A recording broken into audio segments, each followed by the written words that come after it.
right, let's get this show on the road. Hello, everybody. Welcome to Torn Tuesday, your weekly dose of all things Lord of the Rings, Hobbit, and whatnot. And we've got an amazing show for you today. We're going to be talking to the LOTRO guys about some new stuff. Can't wait to tell you. But first, your host with the most, the writer and producer of Ringers, Lord of the Fans, the co-author of People's Guide to J.R.R. Tolkien, Mr. Clifford Broadway. Hello, Well, Clifford. hello. Welcome to the show. Hello. I love it when you say words like whatnot. Instead of me rambling off the whole bullet list like I do every time, saying, "Oh, we're going to talk about Silmarillion, Hobbit movies, and animation, and we're going to talk about Miyazaki for 60 seconds, and then we're going to talk about Tolkien and the books, and then the adaptations and the TV show." And instead of me just blathering, you just say, "And whatnot." Well, it's kind of a lovely way to introduce the show. And as always, I'm not one for brevity, but it is a pleasure to see all these wonderful folks joining us here in this live chat. We're going to talk with Chris in just a minute or three or four. Mr. Chris Pearson is here from LOTR Online, Lotro. You kids are in for a treat. But as always, here on Torn Tuesday, we have headlines. This is a journalistic endeavor, perhaps, after all. So let's get right to it. We do have some headlines. And I hope that somebody is going to mention that unbelievable 3-volume hardcover set of Tolkien's poetry that I haven't even gotten my hands on it yet, but everyone online is buzzing about this amazing new poetry collection, courtesy of Wayne G. Hammond and Christina Scull, editors. Boy, am I excited about that. It's a brand new day, and you're waking up to a new Tolkien publication, and you know it's an excellent day. And here we are with all of our fabulous beautiful friends with us on YouTube, Twitter, Twitch, streaming on Facebook even. We've got you guys in the Discord. Welcome aboard, That's right. one and And all. Welcome so, aboard. so Cliff, you haven't even seen it yet, so this will be our first look. I just clicked on Amazon, and it Oh, is now live. It is now shipping the collector's poems of J.R.R. oh, Tolkien's 3-volume set. Susan, It's I'm so also jealous. available I'm so jealous. as Oh, a Kindle. It's an ebook as well, and oh, there's a wow. preview on Amazon. Um, let's just click on one of these. Maybe let's click on the Voyage of Arendelle, the Evening Star, the last Wow. voyage of Arendelle. In 1914, during the Oxford long summer vacation, Tolkien visited his Aunt Jane and his brother Hilary at Phoenix Farm. There, on the 24th of September, he composed The Voyage of Arendelle and The Evening Star.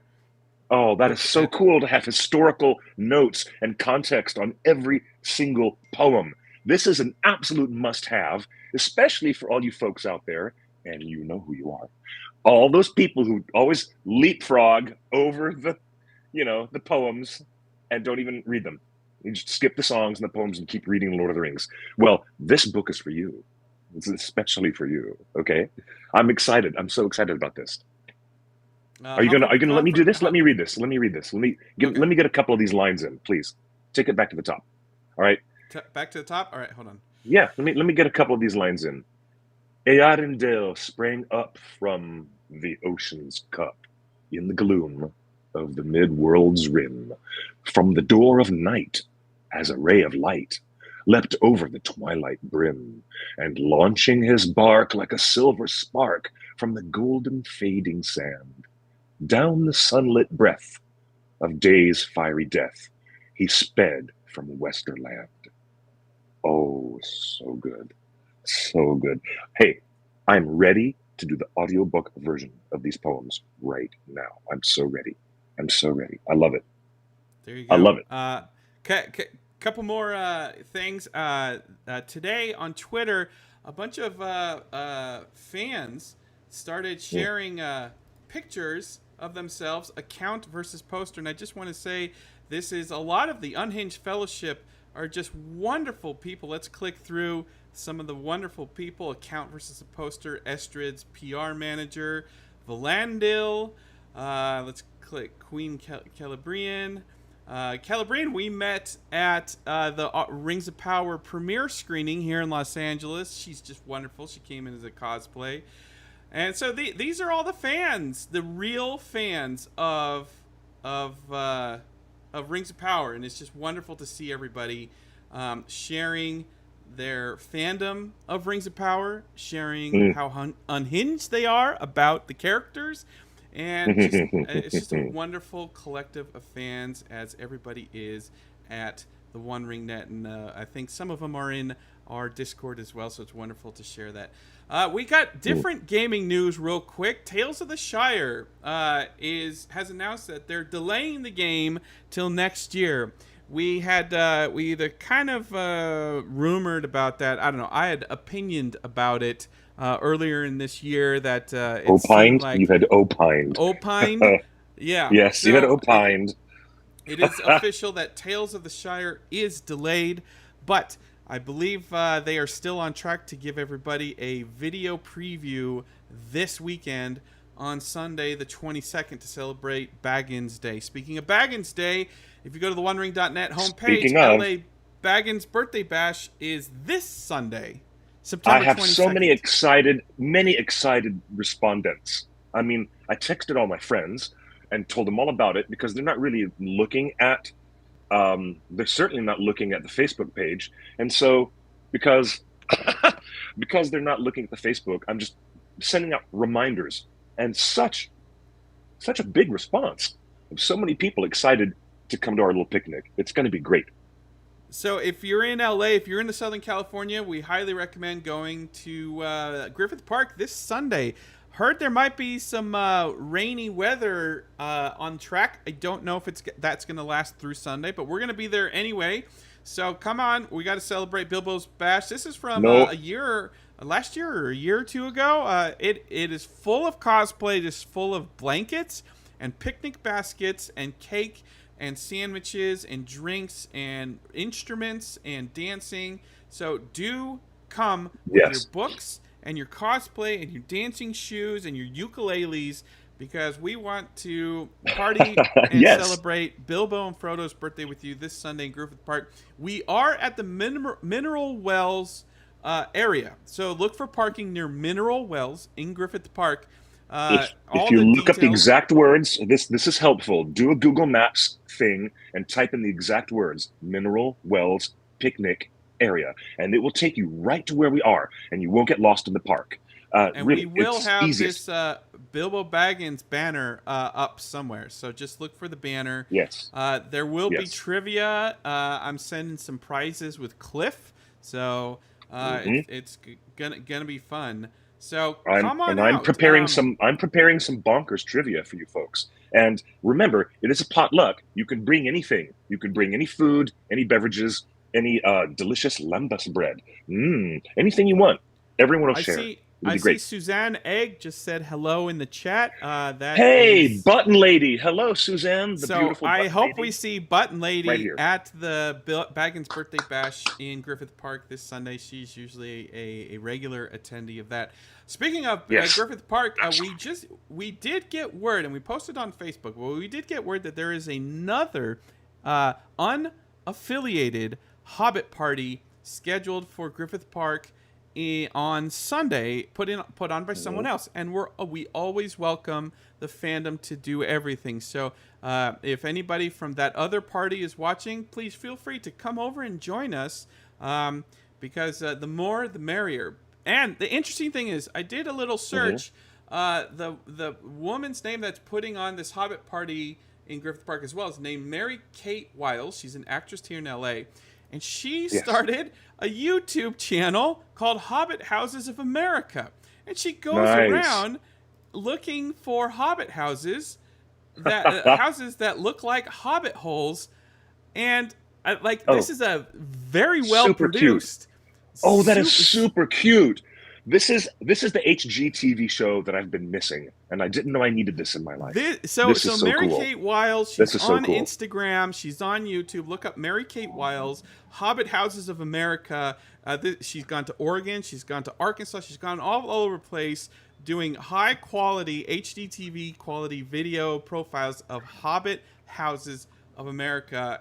I didn't know I needed this in my life, and now you know that you need this in your life. So if someone finds her in Griffith Park on Sunday, please tell her to come and join us over at our thing. And then real quick, just a little personal note for me. I will be up in San Jose, actually Campbell, California, on Thursday for the grand reopening since pandemic closure of Seven Stars Bar and Grill, the number one geek bar north of Los Angeles. Of course, we love Scum and Villainy Cantina. That's number one in California, but the second biggest, Seven Stars Bar and Grill. And I'll probably bring some goodies for some giveaways. So come say hi to me and JC and maybe a few other wonderful folk over at Seven Stars Bar and Grill grand reopening this Thursday in San Jose, or actually Campbell, California. But Cliff, we got a big show. That's lovely. We got a big show today. Bring on your guest. best Ed Sullivan. Bring on your Ed Sullivan impersonation. Do it again, Justin. I love it when you do that. We do have a significant guest. It's a wonderful experience to always have these folks here with us from LOTRO. And without further ado, because there's a new expansion coming to us, it is part of something that they announced back in July, with more regions on the map opened up, new 64-bit servers. Whoa, things are getting exciting. And now we welcome to our broadcast Mr. Chris Pearson. Am I saying it right? Yes, you are. Yes. Welcome to the show. I have a little bit of a cough. I'm trying to do my best. Sorry. Chris, I guess we should start a little bit with some background on LOTRO, because what we've been finding with the Rings of Power show, which is currently on TV, and look, we'll get to Rings of Power episode 5 after our interview here, but a lot of new people and a lot of younger people are coming into this Lord of the Rings fandom thanks to the show. And so we're finding a lot of new people are just discovering the OneRing.net, and maybe they haven't heard of LOTRO. So maybe just give a brief overview of like what is Lord of the Rings Online, and it's a free to play game, right? Yes, it is. It's a massively multiplayer online role playing game based in Middle Earth, and it is indeed free to play. And we first launched it 17 years ago. Wow. Yes, I've been working on this thing. This beard was not white when I started this. I started working on this game. Bless you. So as a result, because we've been around for so long, we've been able to expand the world out to the point where a couple of years ago we started to like run out of places that the Fellowship and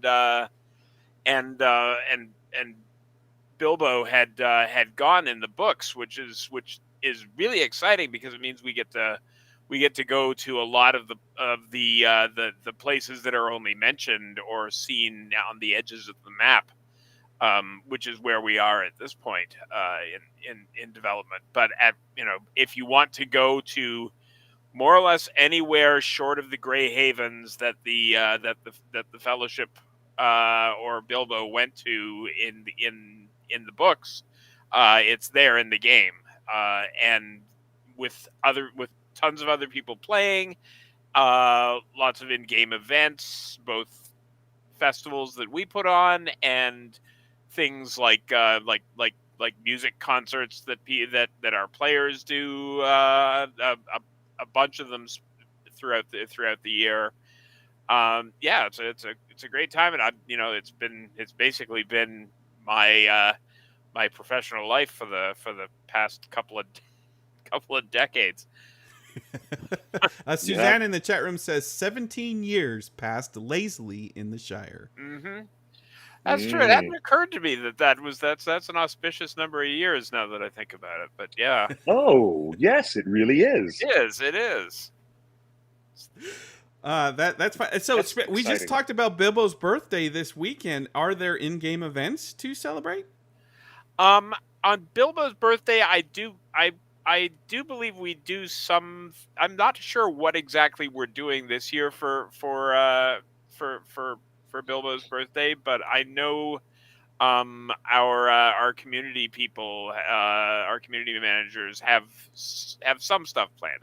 I'm not clear on what it is. I'm sort of head down right now trying to put out the next update of the game. So I'm barely aware it's September right now. Wow. See, that's a sign of a job well done. It's also a sign of overworking. Give yourself a break, brother. Give yourself some time, please. No, so all jokes aside, I read something last July that said there's going to be expansions into regions of Mordor and what was the other location? And it's okay. 2 new VIP legendary worlds have arrived: Angmar and Mordor. And so this was an announcement back in really late July. Is what we're going to be talking about today connected to that as part of that expansion? That's actually a separate thing. Those are Separate. Okay. yeah, those are Separate. new servers that we've put up online. That when we put up new servers, we tinker with the sort of the rules of the game and how things function in the game itself. And on the Angmar and Mordor servers, the notion is that for the first time, the Nazgul are hunting you, and can show, and they can show up and mess up your day. People have been having a lot of fun with it, but it can be pretty terrifying. It's not just the 9. There are other wraiths who also can show up. Wow, that's really, really cool. Very cool. Yeah, those are just the names of the servers. The actual stuff that happens with the wraiths can happen anywhere in the world. We just gave those names to the servers for obvious reasons. Yeah, Yes. I guess again we have a lot of new people that maybe are just coming into this fandom. Each of the servers are named after locations in Middle Earth, and so that's right. As soon as you launch the game, you choose kind of what server you want to be on, which kind of influences like he was saying, your rule set and how hard or nice or casual the play experience will be. Is that accurate? Yeah, and some of them are more the player community is more focused on role playing. There's a lot of different moods for the different servers. But so I got an email this week saying that there's something special that you want to announce, that what you're working on is going to places further on the map. I love going to further places on the map. Yes. I love it so much. Yeah, I love it. The Tolkien maps are always fun for what they don't show. But yeah, we've been last year we sort of started out on that journey by going to Umbar, which is really pretty much just a name and a dot on the map, and he doesn't even name the city of the Corsairs on the map. So we had, that was our first experience of pushing right off the edge of the known map. We play around in the margins of things a lot in the over the course of the game. We've been up to Foreshell. We've been to the Iron Hills, which we only know by name. And by Dine Ironfoot coming from there. We've been to parts of Mordor that are only that aren't even really mentioned in the book. But this is our first time. Umbar was our first time fleshing out a major culture and civilization that really we only come across in the books as being enemies of Gondor. And so we had to, the key was to make it so much more. And building off of being in Umbar, and I wish I could show you on this map behind me, but I'd have to disappear. We're moving upstream, up the river that hey, there we go. We're moving upstream. My handy dandy Karen Wynn Fonstad Atlas of Middle Earth. Oh, it's And let's see if I reversed. can. Is it reversed? Yeah. All right, we're showing it to the audience backwards. So But we're moving east, which is, oh, there we go. There's the map. So you can thank see the you. There city of you the go. Corsairs on the map on the screen. We're moving up the river from there. Hmm. Our river takes a slightly different course. That's actually not a river that's on any of the maps that Tolkien himself did. Right. But we're heading up. We're heading upriver into near Harad. Um, to see what's going on in the in with the Southrons after the fall of Sauron. I should mention Mm. at this point that the current timeline of the game starts out during the War of the Ring, but we've actually pushed past the destruction of the One Ring, and we're now dealing with what is happening in Middle Earth and the aftermath of that. So we go into near Harad, we're not going into the land that is completely under the dominion of the Dark Lord. We're seeing what comes next, which frankly was a really exciting prospect to It is. explore. You must be. Excuse me.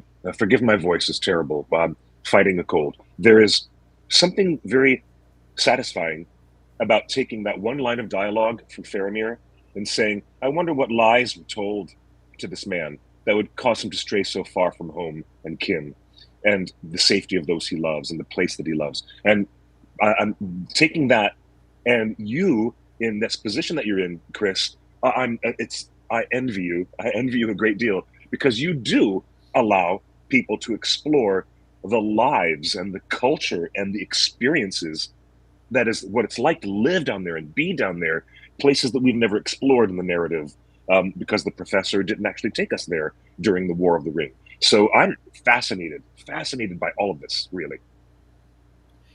Yeah, it's been interesting, because really from near Harad, we know even less about that than we did about Umbar.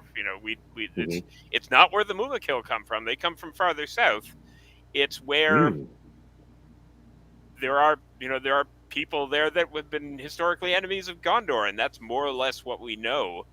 Um, so it's been a challenge but a really exciting challenge to flesh it out in a way that fits with Tolkien's world.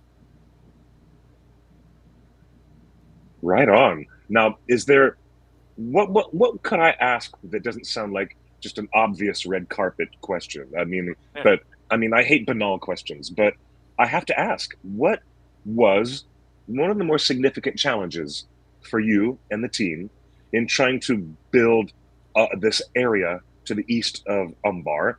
What was one of the bigger challenges you found? Well, aside from the fact that it's a big empty spot on that map, and there's so little Hmm. to build off of, I think the key was in treating the area as the homeland of that guy that Sam that Yeah. Sam puzzled over in Yes. Ithilien. That this is a place with real people in it who, while they have fought against Gondor, there's a lot more going on there than just them just being the nameless hordes that are constantly pouring north to threaten our heroes. They have their own ambitions, their own fears, their own battles amongst themselves, their own perspective on their enmity with Gondor. Um, Hmm.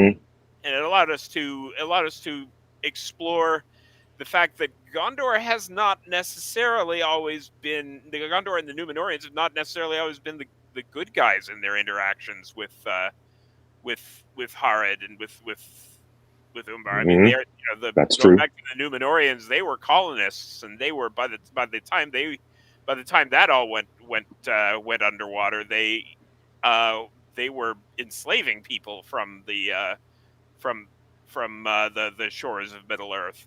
So Yes. there is a long history that of between the Dunedain and the Haradrim that is a lot more that really needs to be a lot more complicated than here, here come the Southern armies to storm our southern fiefs again. Um, and, Yes. and showing that, and showing what the effect of the millennia of wars against the kingdoms to the north, and also of being oppressed by essentially an evil deity and his servants has done to this region. Yes. It was an interesting way to sort of turn a lot of the narrative that we know on its head, and Mm. explain what the perspective is of the Haradrim, and and how they're going to forge a path forward, with as the losers in a war that have now not just lost the war but also lost that deity that was that had conquered them and bonded them all together into one great fighting force. And Yes. and they're and now all that's just been yanked away, and what happens to them now? So Indeed. how do you Indeed. approach the cultures then in this game? I mean, do you make some decisions on, are these nomadic cultures? Are these grouped into cities? Are they are they disparate groups that were brought together by Sauron, and now that he's gone, there is feuding going on, or they just go back to uh, you know, and the trade with with Gondor and Rohan and everything like that. Like, how do you start to think of, yeah, those I don't know, politics and economics around that area? It's I mean I you it's actually it's a little disturbing, the depth that I wound up going to flesh out all of Oh, this for let's hear it. people. Let's hear it. I can't go too deeply into it because a lot of it is revealed in the story and such, and I don't want to get into spoilers. But I wound up tracing the history of this area all the way back basically to the arrival of the first men from the east to settle in the area in the First Age, Wow. and trying to come up with events and scenarios that sort of parallel but don't 100% mimic the historical events that occurred in the real world, in a similar in similar regions of our world. So Mm. there was a period of ancient kingdoms, and there was that have left behind all kinds of monolithic ruins and tombs and so forth, and there have been there have been specific heroes that have risen and reshaped all of society. um Mm. you know uh, um you know Trading kingdoms that have popped up, scholars that that became famous. As there were parts of Harad, I would assume, were centers of learning throughout the course of the second and third age, particularly prior to Sauron reasserting himself during his little vacation after the War of the Last Alliance. Yes. Yes. Harad, it became a sort of a thing of Harad, the kingdoms of Harad trying to reinvent themselves over and over and over again, and always bumping up against the fact that there were greater powers, both good and evil, that were that were working often at cross purposes with them. It is Yeah, a that shame. It is really quite a shame that Morgoth got to these men first and Yes. planted seeds of doubt and misery and fear and coercion and whatever else that Morgoth found at his disposal. And then Sauron comes along eons and eons later and finds them pliable because of the leftover seeds that Morgoth Hmm. had planted all that time before. Yes. Yeah, and Yeah. we get it. We've gotten into that already to begin with in Umbar with the Church of Sauron that had Yeah. been ruling over the city there, and that's going to expand as we move into Harad. And we're dealing not just with the damage that's been done to the people, but that's been done to the land by yes. by all the wars that have been fought over between to conquer this area, to bring it into line, to subjugate its people. The land is in very rough shape, and there's a good chunk of the storyline revolves around, why has this once fertile land become wasted, and what remains of its forests are dying, and the okay. deserts are spreading, and rivers are drying up, and all of this. You got some fans in the chat room saying fascinating. Master Pearson could hold his own against Tom Shippey or Corey Olsen or Fligger. Oh yeah, yes, that's great. You're deep in the lore. Don't give me beef with Shippey, please. I'm not. Yeah. That's funny. Let's talk about the scope of the area of Near Harad, and because a lot of the things that people have always loved about LOTRO is just the expansive world. Like you can just start going, and you're walking across Rohan, you're walking across all of these familiar lands. But if you look at the map, all of those, are relatively in a known part of the map. And then when you start looking down, like we are here, it is a bunch of empty space. So I mean, am I going to be walking for 2.5 days until I come across something? Oh no, I mean, it's a game. We're not trying to bore people with long journeys through empty wastelands.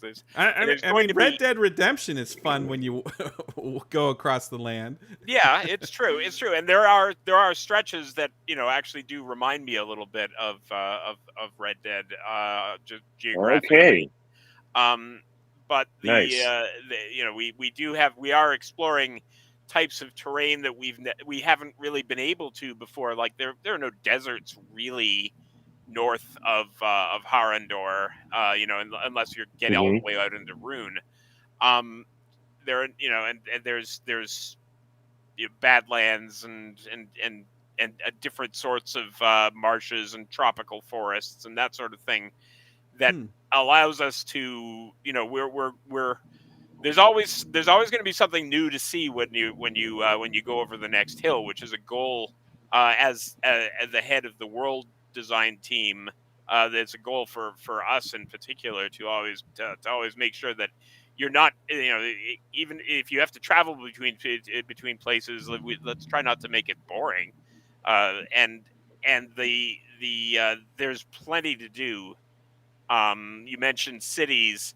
We're taking a little break from giant cities after last year because Umbar was so huge and nearly broke my brain.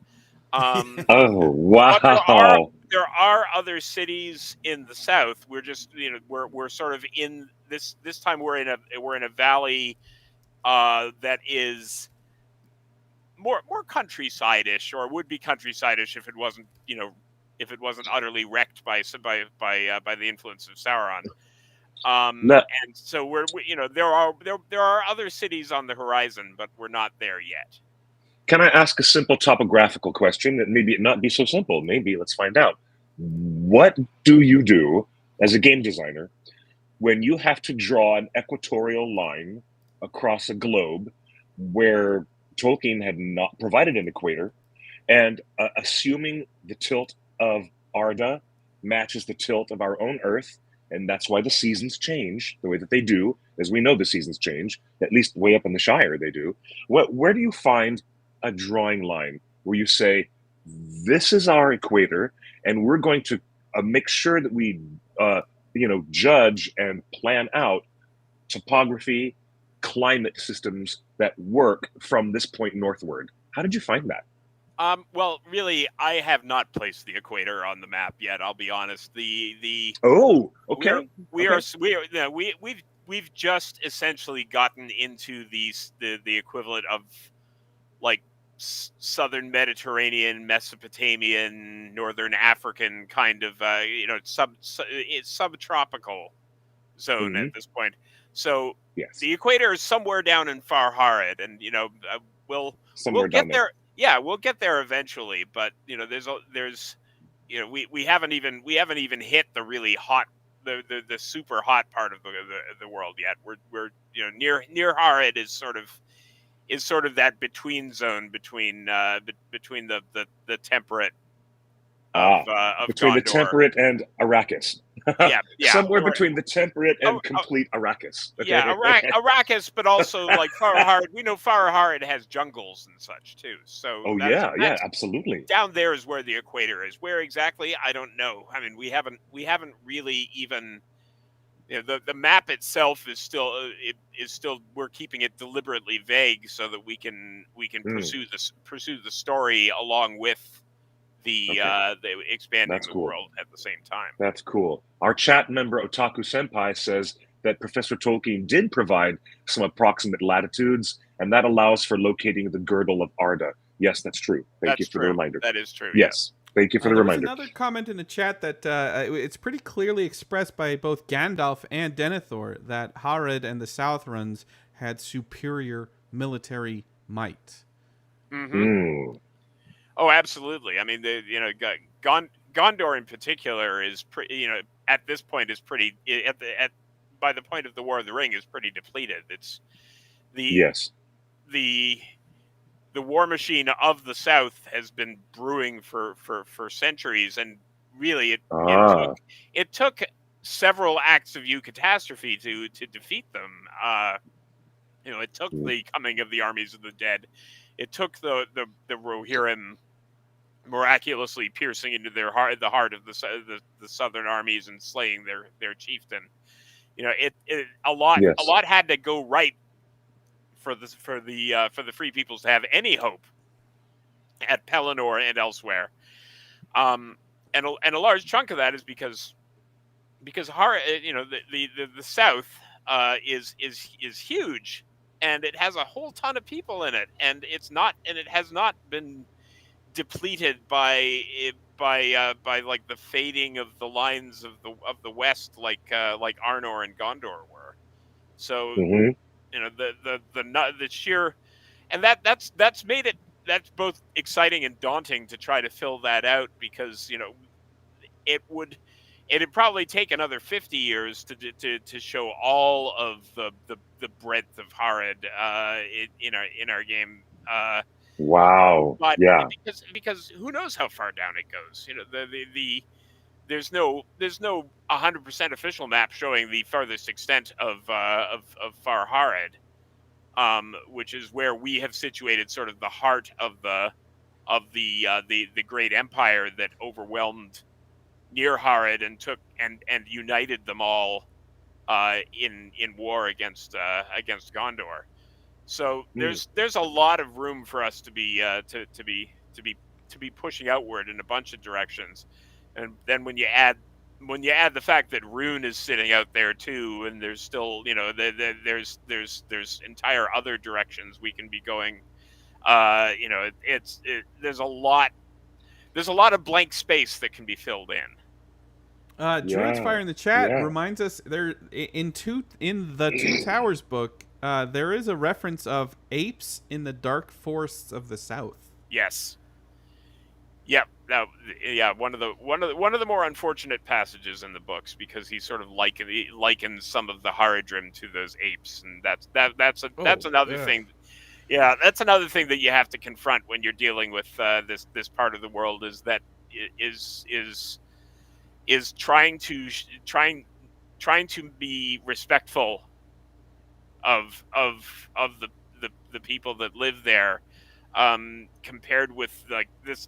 The Haradrim are one of the more sort of racially troubling parts of the books, and so Mm. being able to explore Hmm. Harad gives us a chance to show that no, it's not, the terrible stereotypes that do occasionally pop into his writing are not actually the case. Indeed, indeed. Now, is that another challenge on a whole nother level? Not just, oh, we're going to draw lines based upon geography and climate systems, but we really need to put in culture, buildings, architecture, Yeah. arts and humanities, and you've got to put all these other elements in that have to be there. Yeah, absolutely, absolutely. And we have Wow. I as the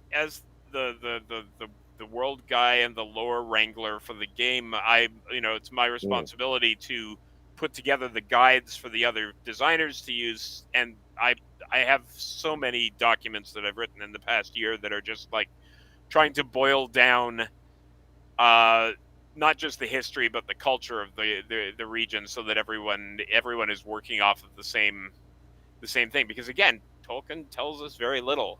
They had elephants. They had half trolls. Yes. That's and their hearts were swayed by fear that Morgoth planted in their hearts many, many centuries before. Exactly. And wow. Yeah, and we're fairly certain that a certain number of Nazgul came from down here, and that's about it.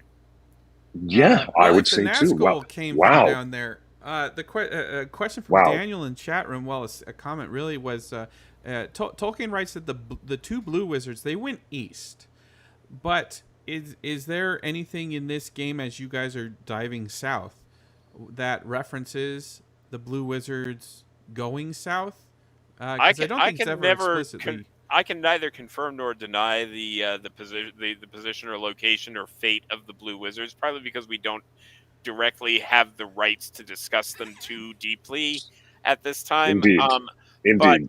But also Tolkien's account of where they went. We know they did go south. He did say in one of the other writings, I think, was it Unfinished Tales? It's not Unfinished Tales. It's one of the more recent ones. That they did go south as well as to the east. It's like one passing little thing. But we know they're not down there now. So their influences, the wizards are known down here because we know Gandalf has been down here. Oh, yes. Because when he rattles off all of his other names to I think it's to the hobbits, he's telling all his other names, and one of them is that he's known as Incanus in the south, where the stars are strange, and so there's a cultural memory of him down here too that is not necessarily the same kind of memory that they have of Gandalf in the north. That's fascinating. I'm deeply fascinated by how you could even take on such a daunting task to fill out these corners of the map and make it a playable, living, breathing place that we can wander through and visit. I think it's super cool. And I don't envy you. I honestly don't envy you a bit, brother. I really don't. I mean, wow. Oh, it's fun to play. I enjoy working. Minutes now, isn't? It's hard. It's hard. Definitely it's hard. Yes. Yeah. But Horrid is not what the people of that region call it because it's just the Sindarin word for south. Yes, that's right. The Haradrim is just basically literally the Southrons. They wouldn't call themselves that. So even down to the names on the map, we can't trust as far as the perspective of the people living there. It would be like if well, I can't say like the people in the Americans have called themselves Southerners, so that doesn't work. But like it'd be like if people in France called themselves Southerners because because they were south of England. It doesn't make any sense. So we had to develop a whole naming system, which meant figuring out some basics of language for the area to try to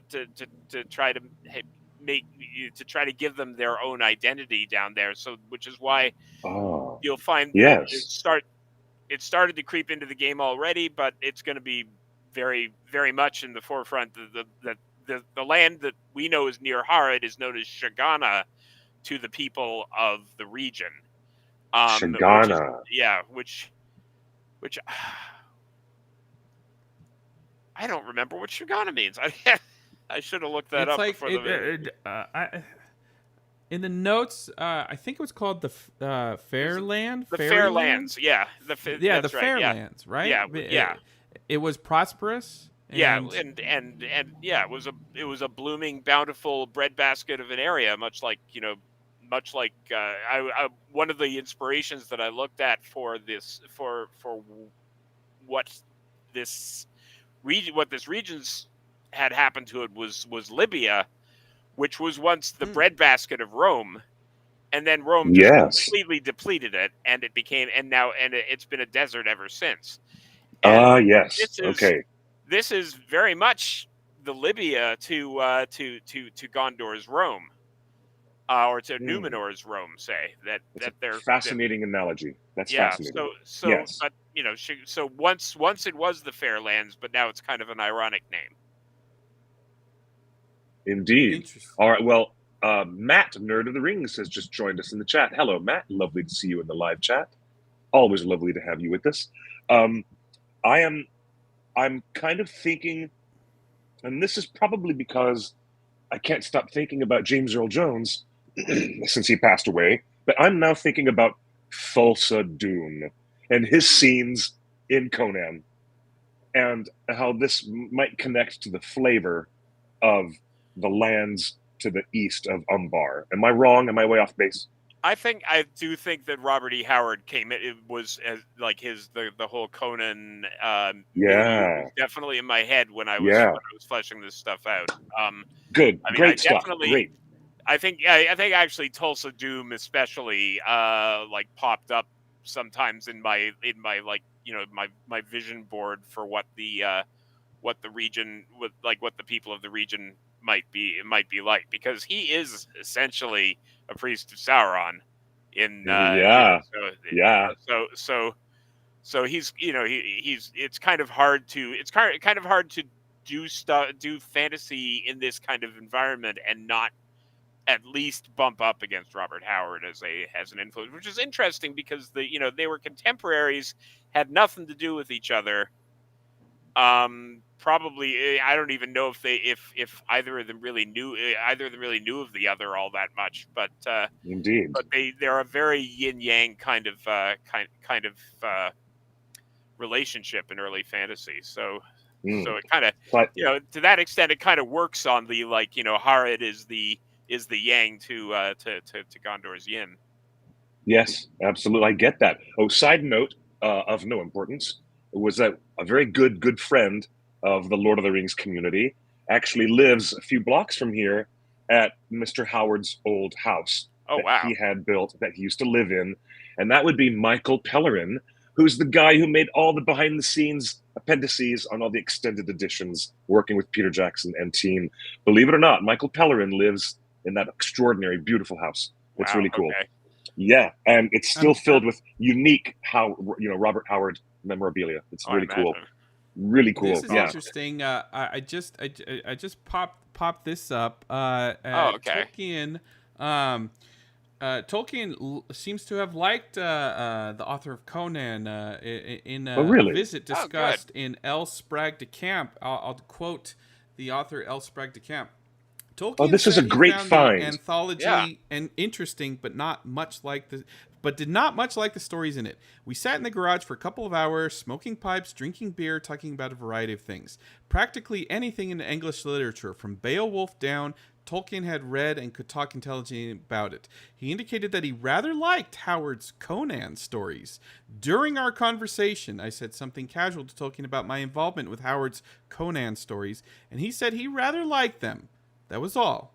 We went on to other subjects. I know he had read Swords and Sorcery because I had sent him a copy. I don't know if he had read any other Conan stories besides Shadows in the Moonlight, but I'd rather doubt it. I'd be interested. Fascinating. Be interesting to know when he read them, because I'm trying to get my timeline straight in my head about Howard, but I think hadn't he died by the time Lord of the Rings came out? This was a conversation in February of 1967. Right, In but that's just him straight to camp talking about it. Like, I wonder when when he actually read oh yeah. the Conan stuff. Yeah, So I Because wonder too. because could there have been some influence there? I don't know. Mm. yeah. Yeah, that's intriguing. That's very intriguing. Yeah. Um, I did not know that. Okay, back here to the chat because they've asked this question twice. Katie, thank you. She's a wonderfully enthusiastic player. Katie is asking, we'll put the question to you, Chris. Do you have any thoughts on the stranger in the Rings of Power in terms of one of the quest lines that you see in LOTRO in the Gladden Fields and in flashbacks in the game? There are similarities, are there? Okay, I'm going to confess it right now that I haven't seen the most recent episode of Rings of Power because I've been watching it with my kid. My kid's been sick, so Yeah. I No, don't. no spoilers. He's not in it. He's not in it. He's not in So the most recent one. So we're talking no, about just all the way. So up to episode 4. What's the similarity? Is it? Huh? Is it just the involved? Is it just the presence of basically proto hobbits? I In think the that I storyline. think Katie's asking if you have thoughts on the stranger in terms of one of the quest lines that you have in the Gladden Fields, Okay. and in Um. flashbacks in the game. So Yeah. I'm not familiar I with that. think. Yeah. I'm not 100% sure which storyline we're talking about here, but I do know we get into a lot of early, like pre-migration Hobbit history there, and frankly, Okay. there's going to be a lot of stuff that that's in Rings of Power that is sort of has its own shadow in our game and vice versa, because we are dealing with we're dealing with blank spots in the story, but the blank spots often have things that point you in a certain direction, and the presence of Harfoots and Stewars and so forth in the eastern parts of the world in the ages prior to their arrival in the Shire is well known. So I would have been surprised if they hadn't touched on that stuff in the uh, in the show. As for the stranger himself, Hmm. I think I know where they're going with him, but I don't really know where they're going with him, and that's kind of fun. I have my own hopes that they're going to throw us a curveball at some point, and Yeah. he's not going to be Yeah. who we actually think he is, but I don't know. Well, I honestly wish they would stop all mystery boxing with the character and just get hmm, on with it. But that's yeah, just me. But our good friend Matt, Nerd of the Rings, has probably started a personal campaign that we're looking at one of the two blue wizards, and we have been following him this whole no, time I as don't. one of the I unknown don't agree blues. with you. And that's an This show, interesting thought. I don't know. I don't know yet. no, for I for $1 guess. billion, they paid for Gandalf and Saruman. Like I know you guys because you're lore Oh, guys and you come want to see a on. blue wizard. Come Jeff on. No. Bezos did not pay $1 billion to get some unknown wizard. But Like he's Saruman playing. had not turned evil by that time in the Second Age. It had not happened. That had not happened. In Well, fact, okay, he so was not even in Middle Earth, as Kuranir can tell you of his own history. Yes. this Okay, brings come up on. an interesting question for you, The Chris, because like the TV show and Peter Jackson's new movies and your game all are working off the same rights. It's The Hobbit and Lord of the Rings.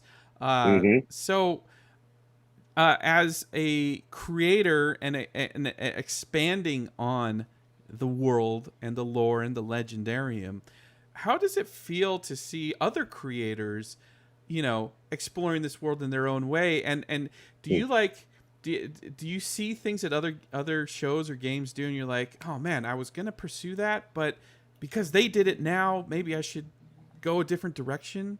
I think that's fair. I think it's fair to say that there's that particularly as they're delving into parts of the map that we haven't gotten to yet. And that there's stuff that there's stuff there that I'm watching very carefully so that we don't come across as derivative with some of the storylines that we do when we get to the east. Um, I do know that we've already done a flashback to the War of the Last Alliance. So the other end of that whole thing, I'm very interested to see how they treat all of that as it approaches in however many years it's going to be when we actually get to the end game of this thing. Um, Yeah.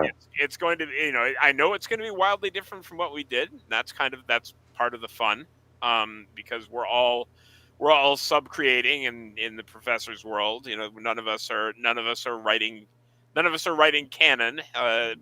We're all doing our own interpretations of stuff. So it's interesting to see how we handle the presence of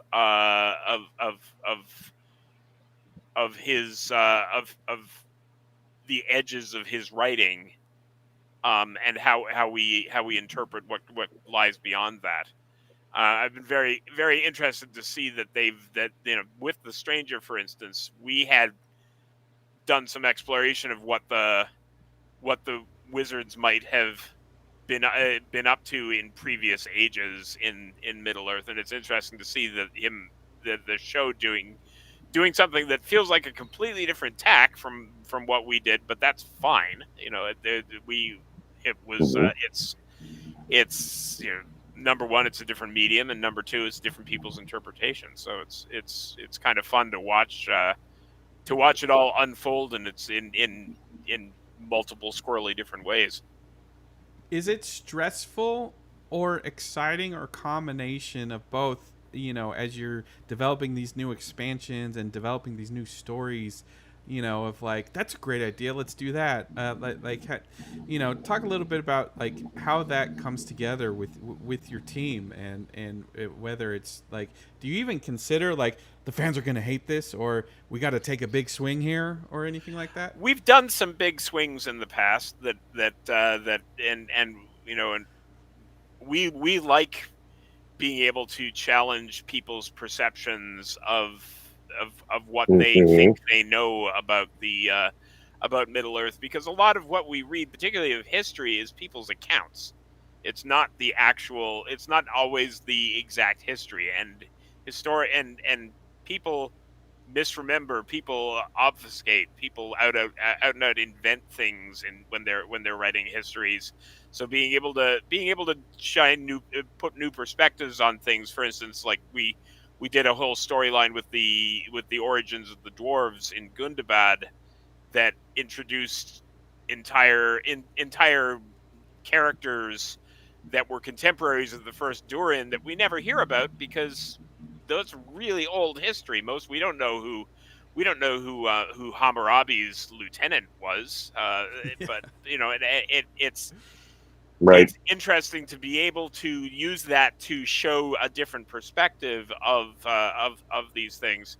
We took a big swing in when we were in actually when we were in the battle of Minas Tirith. One day I don't know what exactly. I don't know if there's a gas leak in my house or what, but I just had the thought, what if we kill Gandalf? And like and my a large chunk of my brain was like, shut that down now. But but another part of me was like, oh, that's a really interesting way to pull the rug out from under the players and make them wonder what's going on. How do we make that work? And it became an entire thrust of the story at that point, that yes, indeed, at one point the Rohirrim the Rohirrim don't show up on time, and the Witch King kills Gandalf, and the entire battle goes extremely wrong from there. And we found our way out of that fairly easily, because we you know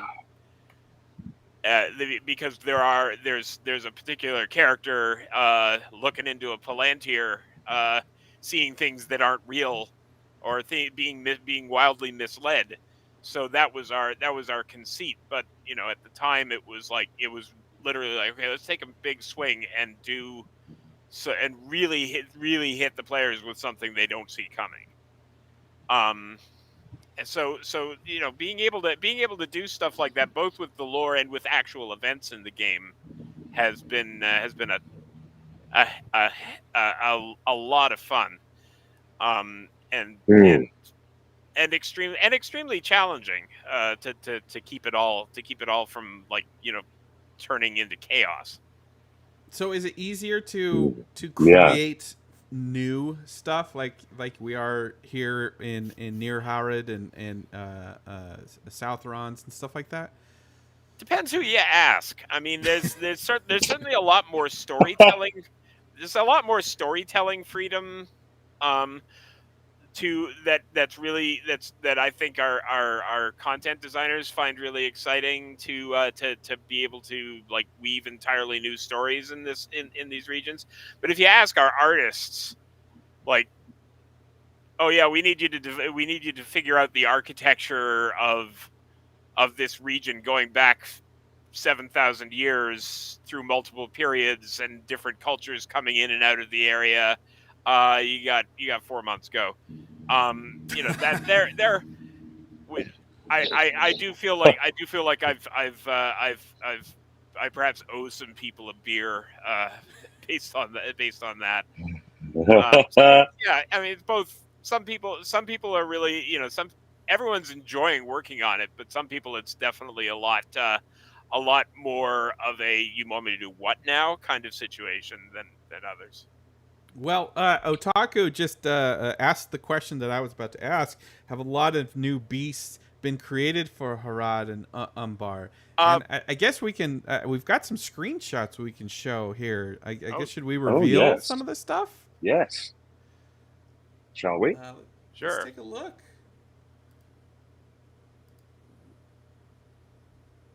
What am I looking at here? That's. I think we're actually looking at stuff from Dungeons and Dragons Online here. I think. Oh no, they sent this. They sent this over. Yeah, no, that's DDO. Okay. Oh That's, boy. I promise. Justin, I promise Justin. we haven't put the Red Wizards of Thay in Lord of the Rings. Ha ha Okay. ha. That's funny. Whoops. That's Maybe open the funny. wrong Google Yeah, Drive folder here. yeah, Too. that was Myth Draenor. That was our latest DDO expansion. Oh boy. that's Um, that's hilarious. That's My hilarious. bad. I'm yeah. sorry. No, I, it's I okay. downloaded the wrong photos. I'm sure our sure our God, PR that's funny. people are like, did we send them the wrong thing? Or, no. Okay, well, so back Um, to the question. The question was the geeks, not geeks, geeks. Beasts. Yeah. Did you find any geeks Beasts. in Umbar? Creatures. I mean, Beasts we're and talking about creatures. creatures, beasts, not just the flora and fauna, but also larger beasts. Mm-hmm. Yeah, no, I mean, we've definitely been introducing, because it's a region that is unlike the European kind of milieu that everything from Gondor on to the north is involved with. There are real world animals that we've been introducing bit by bit, and variations on them.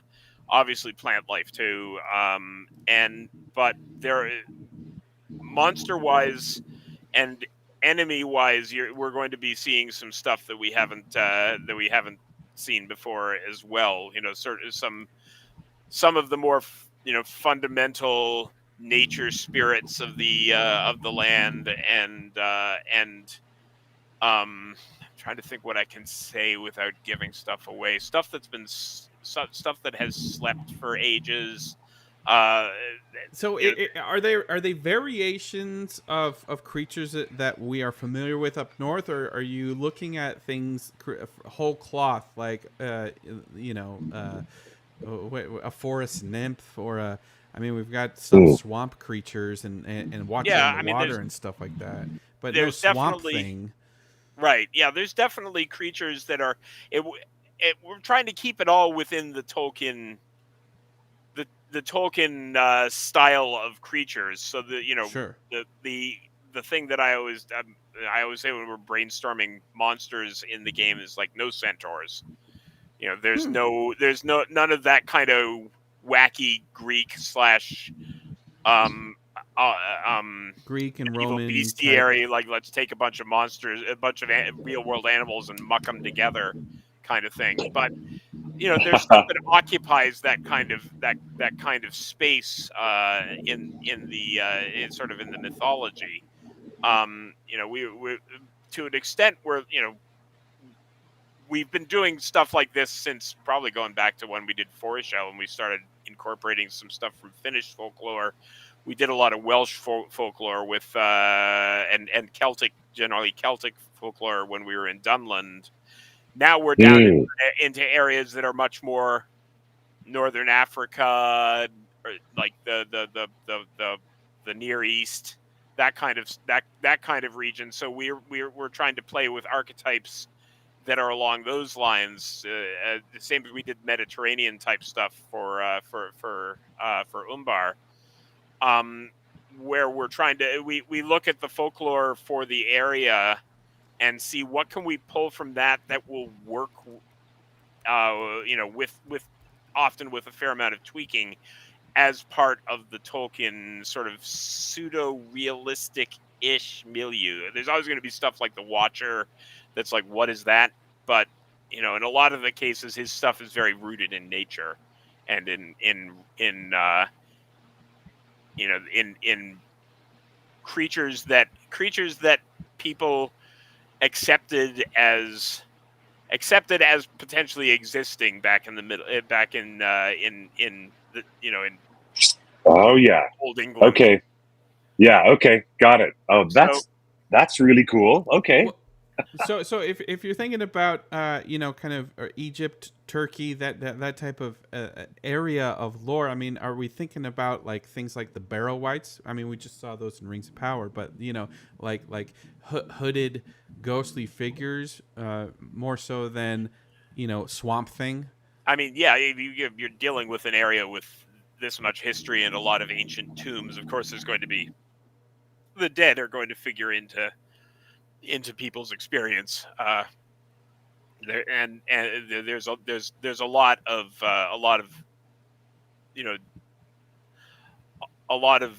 that sort of thing that pops up in the particularly in the I've been working in the desert regions where there's there are a lot of folk tales about whispering spirits in the desert and such that we get to play with from a and it all traces back to the little bits of things that Tolkien left for us. There's nothing that I feel feels like it's like completely out of left field for Middle Earth. Okay. I love it. And if the chat room has any questions, please put them in the chat room. We'd love to cover them. I wanted to ask you. We know that I'm not as well versed in the lore as Clifford is here, but Sauron was a werewolf and vampire. Like Tolkien introduced concepts like that in his stories. Stuff from lore. Vampires and werewolves. Let's just stick with that. Is that a place that you feel that you can play in? We've already played a bit with the vampire thing. There are creatures. There are creatures going all the way back to Angmar, but especially in Mordor. That are one of the chief adversaries in Mordor is for all intents and purposes a vampire that survived the First Age and came to Mordor to serve / make impositions upon Sauron. Werewolves I have thoughts on. The difficulty with werewolves in Tolkien lore is for whatever reason, his conception of werewolves just means really big wolves. But we have gotten into the whole skin changer thing with the Beornings and what other cultures might have learned that art from them. And there is a wolf people as well that we've had in the game since Hmm. almost since the start, called the Gauradine, that were that are the Wolfmen Yeah. that Huh. so there's there are aspects of that, but the capital W werewolves that Tolkien refers to are something else entirely, and I'm still trying to figure out what the best way is to introduce them without them just Yeah. being like super wargs. Have you Yeah. are you looking at good comment here from Finrod? Are you looking at anything from the Native American folklore as you're exploring these opportunities? It's difficult. We one of the things that we consistently bump up against with Tolkien is New World anything is kind of off the table, except for tobacco, uh, which is a special case. But Yeah. uh, the New World just isn't there in Tolkien. So He never came to America. I don't know why he never in his lifetime wanted he to see didn't, the did he? Grand Canyon and the Great Rocky Mountains and everything like that. He never came this way. Yeah, no, that's true. That's true. That is true. He might And have come to I Canada at least. find it a distinct, linguistic concern that he wanted to remove the word tobacco from the Lord of the Rings. Hmm. It's also, we were just talking about this last week. The word tobacco is in The Hobbit, especially noticeable in the final sentence of The Hobbit. Hmm. Thank goodness, he said, and handed him the tobacco jar, which is a Right. hyphenated word, but there it is. But at that point, Professor Tolkien, when writing about the War of the Ring, wanted to get rid of all American vegetables and Hmm. tobacco and references to tomatoes and things that were too much from the New World. And I kind of appreciate that you guys have that approach as well, really. It's yeah. I mean, stuff creeps in now and again. Like we added sunflowers to the game at one point, and at some point it got forgotten that the what is called a sunflower in England is not the sunflower that we have over here. So there are all these Yeah. North American sunflowers, but we actually turned that into a storytelling opportunity of them being from Numenor originally and being sacred to the Numenorians and lost, and they only survived in the Shire because there was a whole thing that we came up with to try to try to make sense of the fact that we had the wrong kind of sunflowers. So now that's Fabulous. it's all it's all like how can we make the lore, how can we stretch the lore to or stretch our stuff to fit in with the lore. Hmm. We just introduced bird watching into the game as a hobby that people can do, Oh, how traveling around cool. the world, and just trying to figure out what birds were appropriate for each region has been a whole thing because Oh my gosh. Wow. we Now you're an armchair ornithologist I all of a am. sudden. I definitely my there was a period earlier this year where my family was like, "Can you please stop talking about European birds?" I was like, "But there's all these different kinds of ducks. It's amazing that they." I've got an app here that automatically identifies the bird that's I'm looking at, and Oh yeah. That's it's crazy. amazing.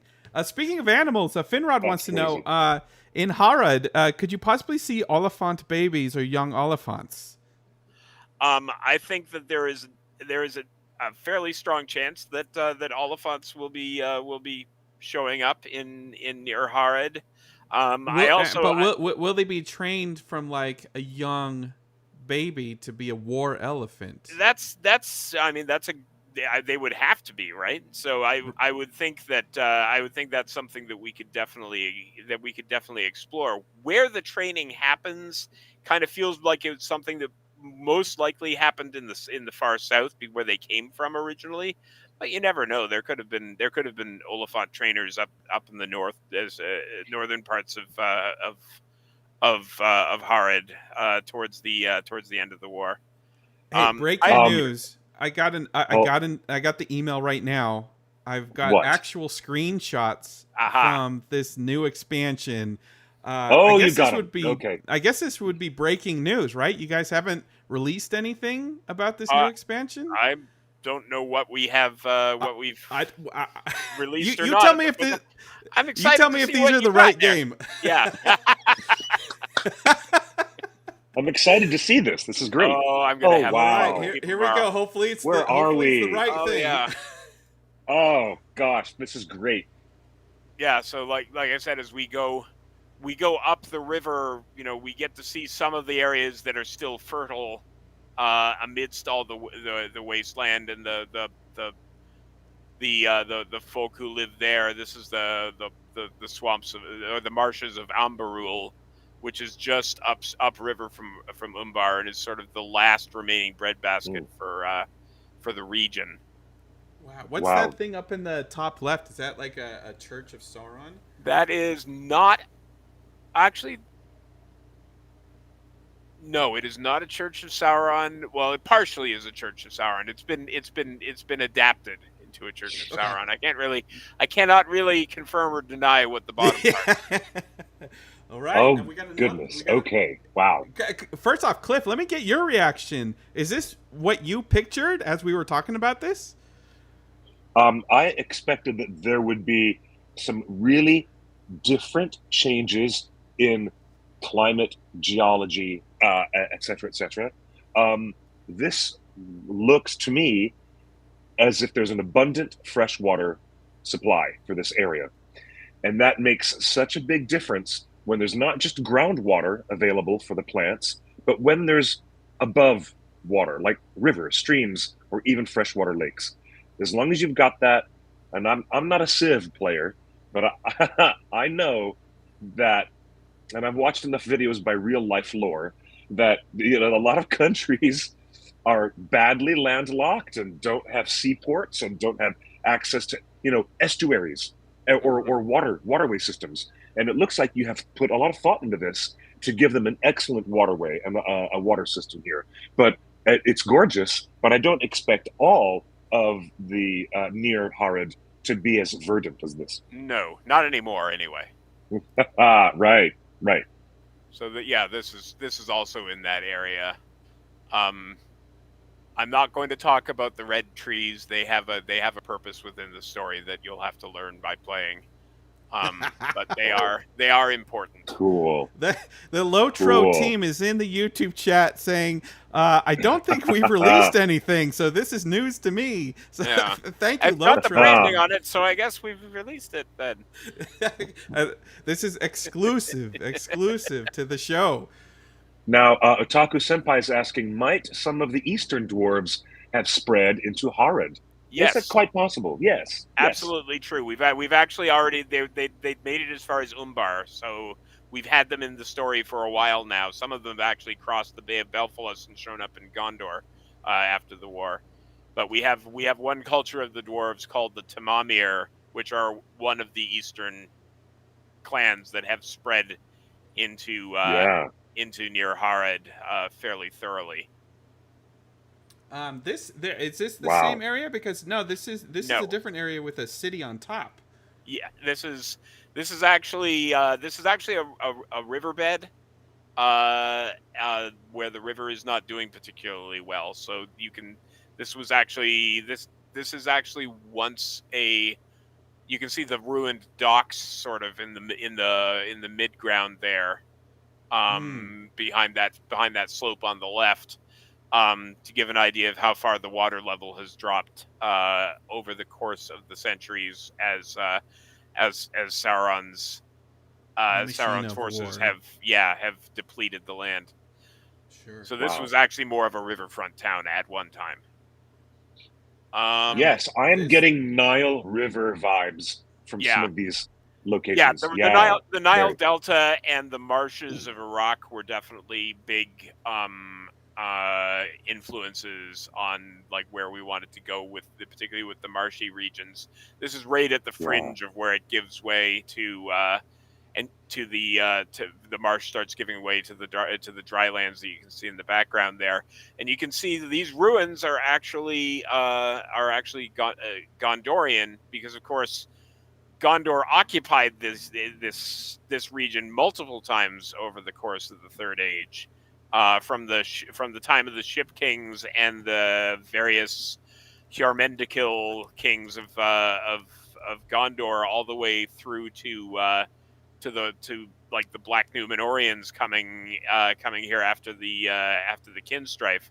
So there are Yes. ruins not just of the local cultures, but also of Númenor and Gondor strewn throughout the area, that play into their sort of colonial domination of the land at times in its history. And trying to keep all Nice. of that straight was fun in the histories. He definitely he showed a lot of the history of this land through the eyes of the Gondorians and the appendices to Return of the King, and the timelines and the history of Gondor that he gives there. And now it became our task to sort of take that and say, okay, yeah, but what did the people of Harad think of that? What were they, who were their kings? Who were their heroes? Which of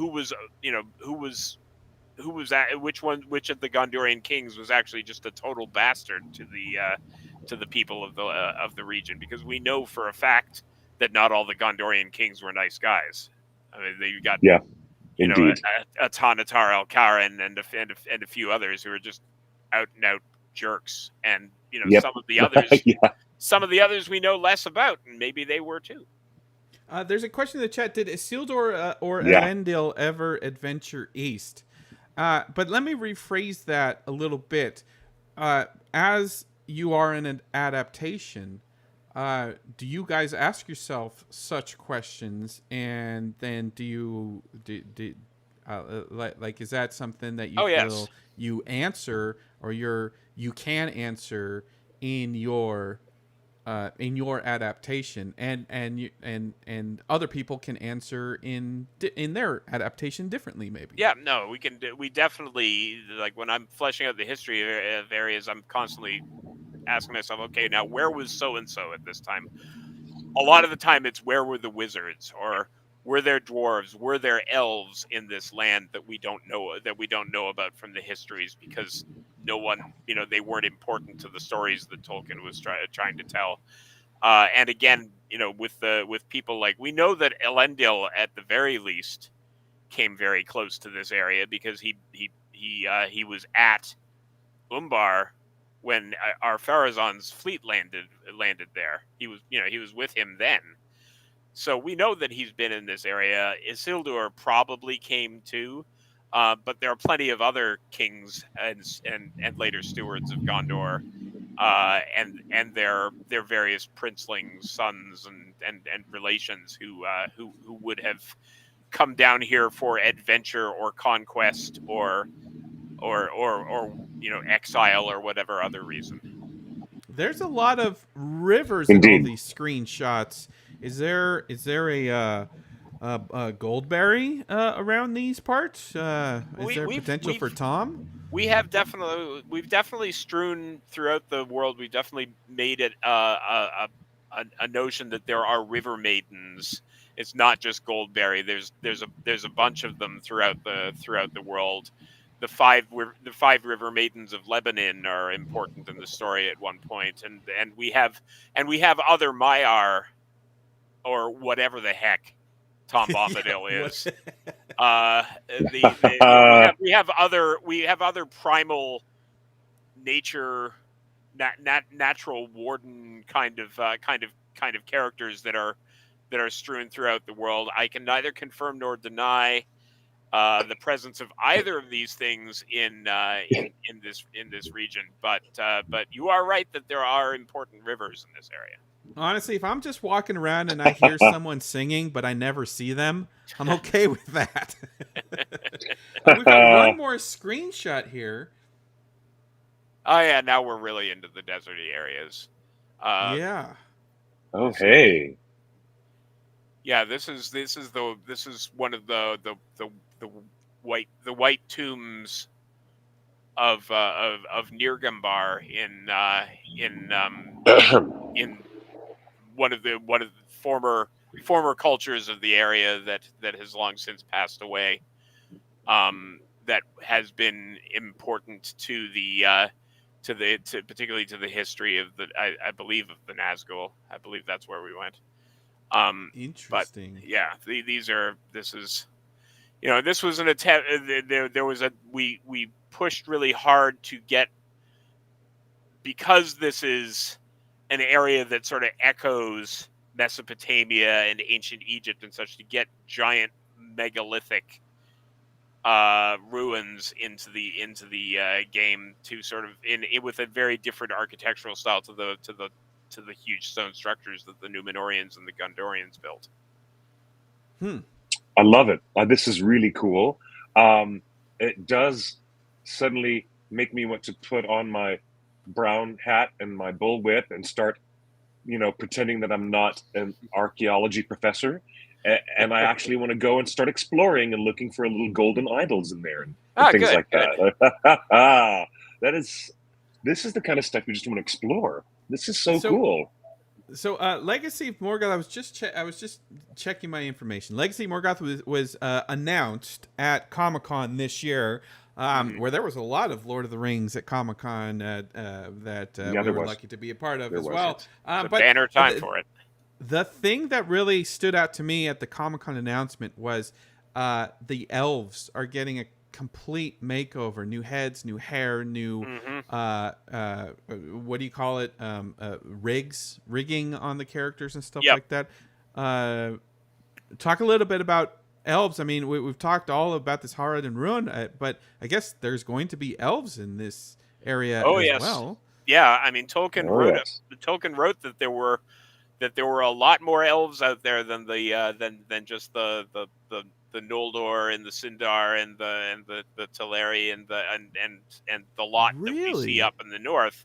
There are other elves, ones that never journeyed west, and there are so they are Avari, yeah. Well, I can't use that term, but there are other elves in the world. There are other elves in the in Middle Earth beyond the ones that we that we know, and they're quite frequently quite different from the ones that we know up in the north. I can imagine. I can totally imagine. Shout out, very happy birthday to you, Wayne. It looks like he's a huge fan. Wayne Kerr, happy birthday to you. Wonderful to have all of your friends wishing you a happy birthday. Man, you guys are just amazing. This is kind of taking my breath away, because there are those mysteries that Professor Tolkien had left for us. And you, Chris, you have the great advantage to be able to build out this world and create something that is a walkable, breathable, living place that we get to experience. And that, like, things we've always wanted to experience off the edges of the map. It's great. It's a gas of a job to have, I'll tell you. Yeah, I bet. So my final question before we let you go here, because we've been talking for over an hour. I'm glad we got to see the game. But a bunch of people in the chat room brought up the whole thing about the Second Age. Obviously, your game is currently post destruction of the ring. But now that you're looking at what has happened to all these lands going as far back as the Second Age, the question is, Rings of Power, $1 billion show, all on the Second Age. Has that made your life a little easier now that there's another kind of Second Age story out there, where it's like, do you feel like, we can explore this and be a little more creative, a little more, we're not the only ones like playing in this sandbox of ancient Middle Earth history? Has the show brought any kind of like benefits and made your life easier, or maybe it's made your life more difficult because now people expect the Second Age to look like that? Well, I mean, we've like I said, we've delved into the Second Age in the past, and it's so we have kind of a pedigree that we've established there at this point. But as far as Rings of Power goes, it puts Middle Earth front and center in the zeitgeist. I'm happy. It gets gets people talking about Middle Earth, gets people thinking about it, and potentially introduces concepts that we might have been really esoteric for us to be getting into, that we might be able to explore more thoroughly because the show has done its version of them. Mm-hmm. The way that there's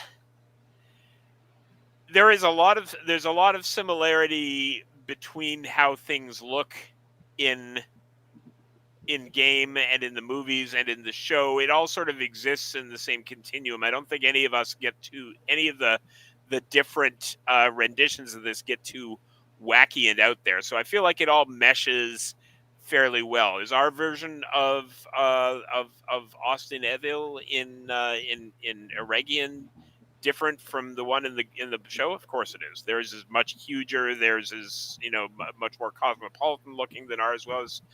But that's fine, it's different interpretations of, again, a dot on the map that with a name that they probably didn't use at the time because it just means the elf fort.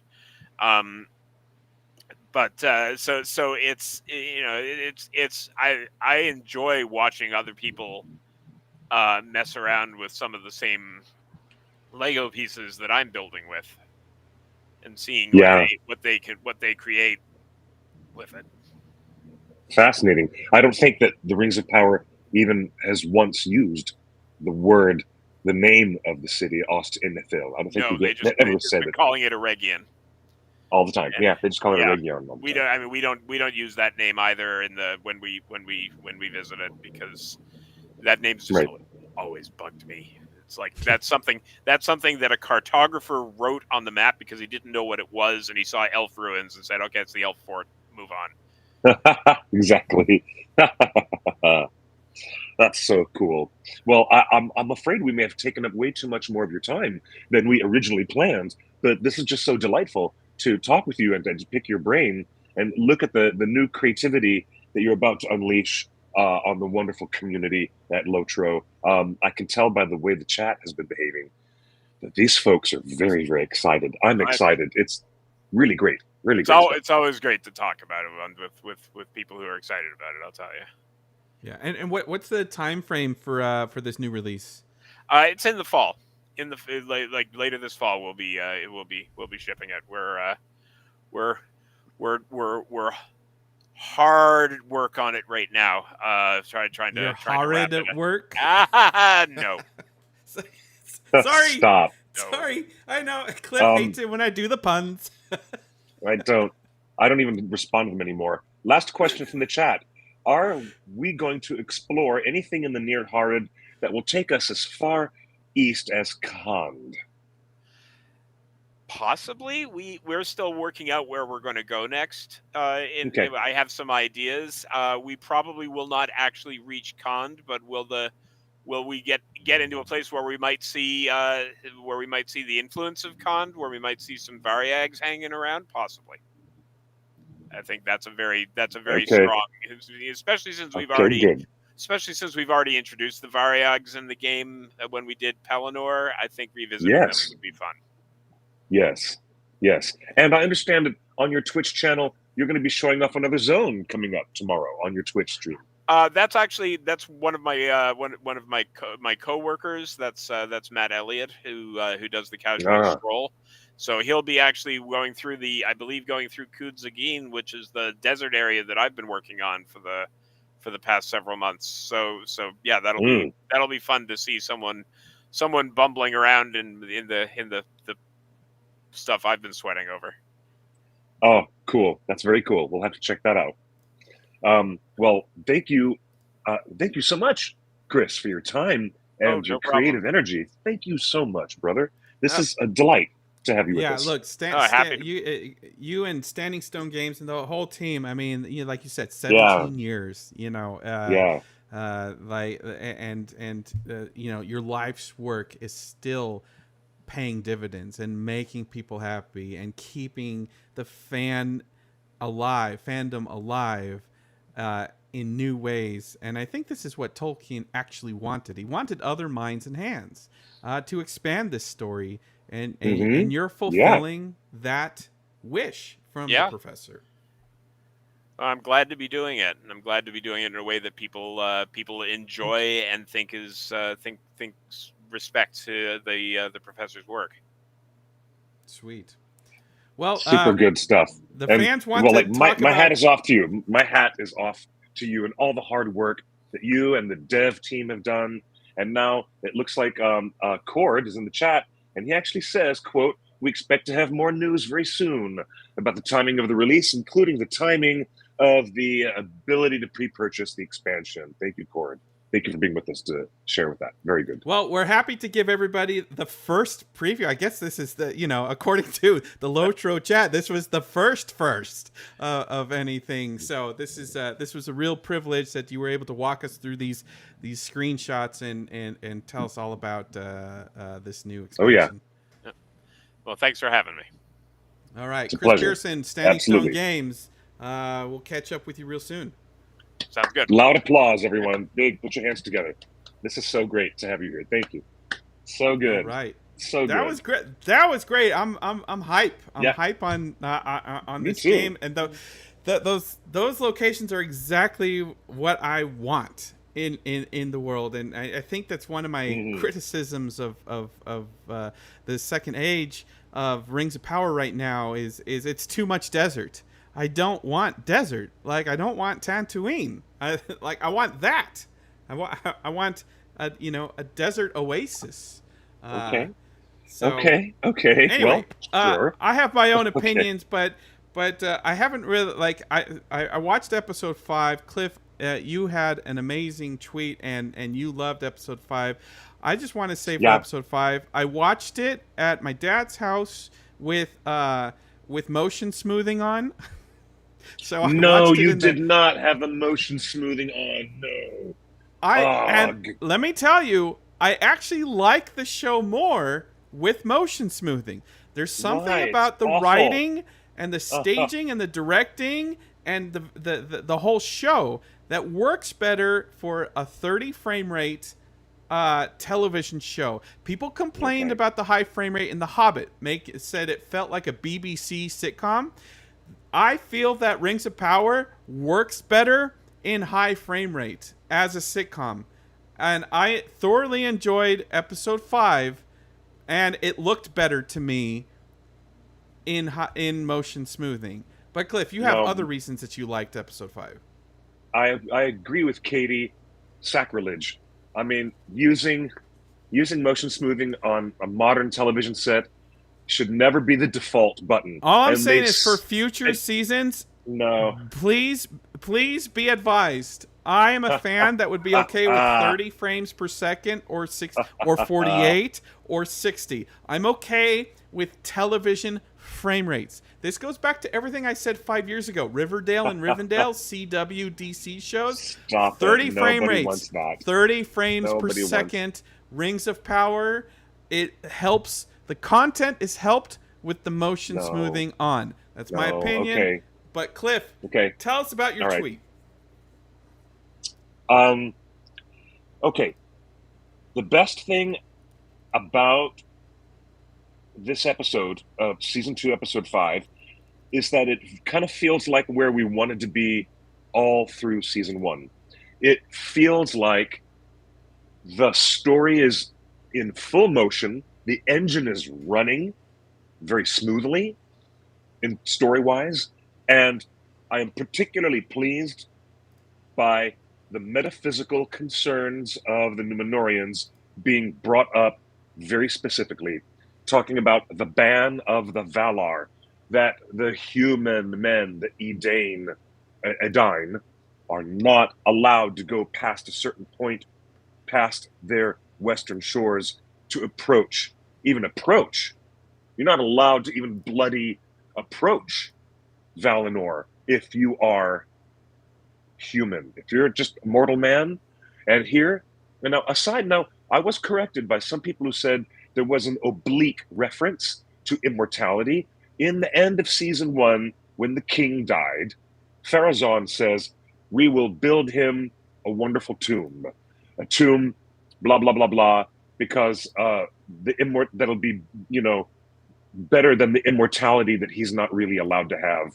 And there was an oblique reference to that. But there has not been until season 2, episode 5, a spiritual reasoning behind the split between the faithful and the king's men. And previously in season 1, the writers had chosen to develop other reasons for resentment. And now you have Farazan, who has taken the scepter at this point.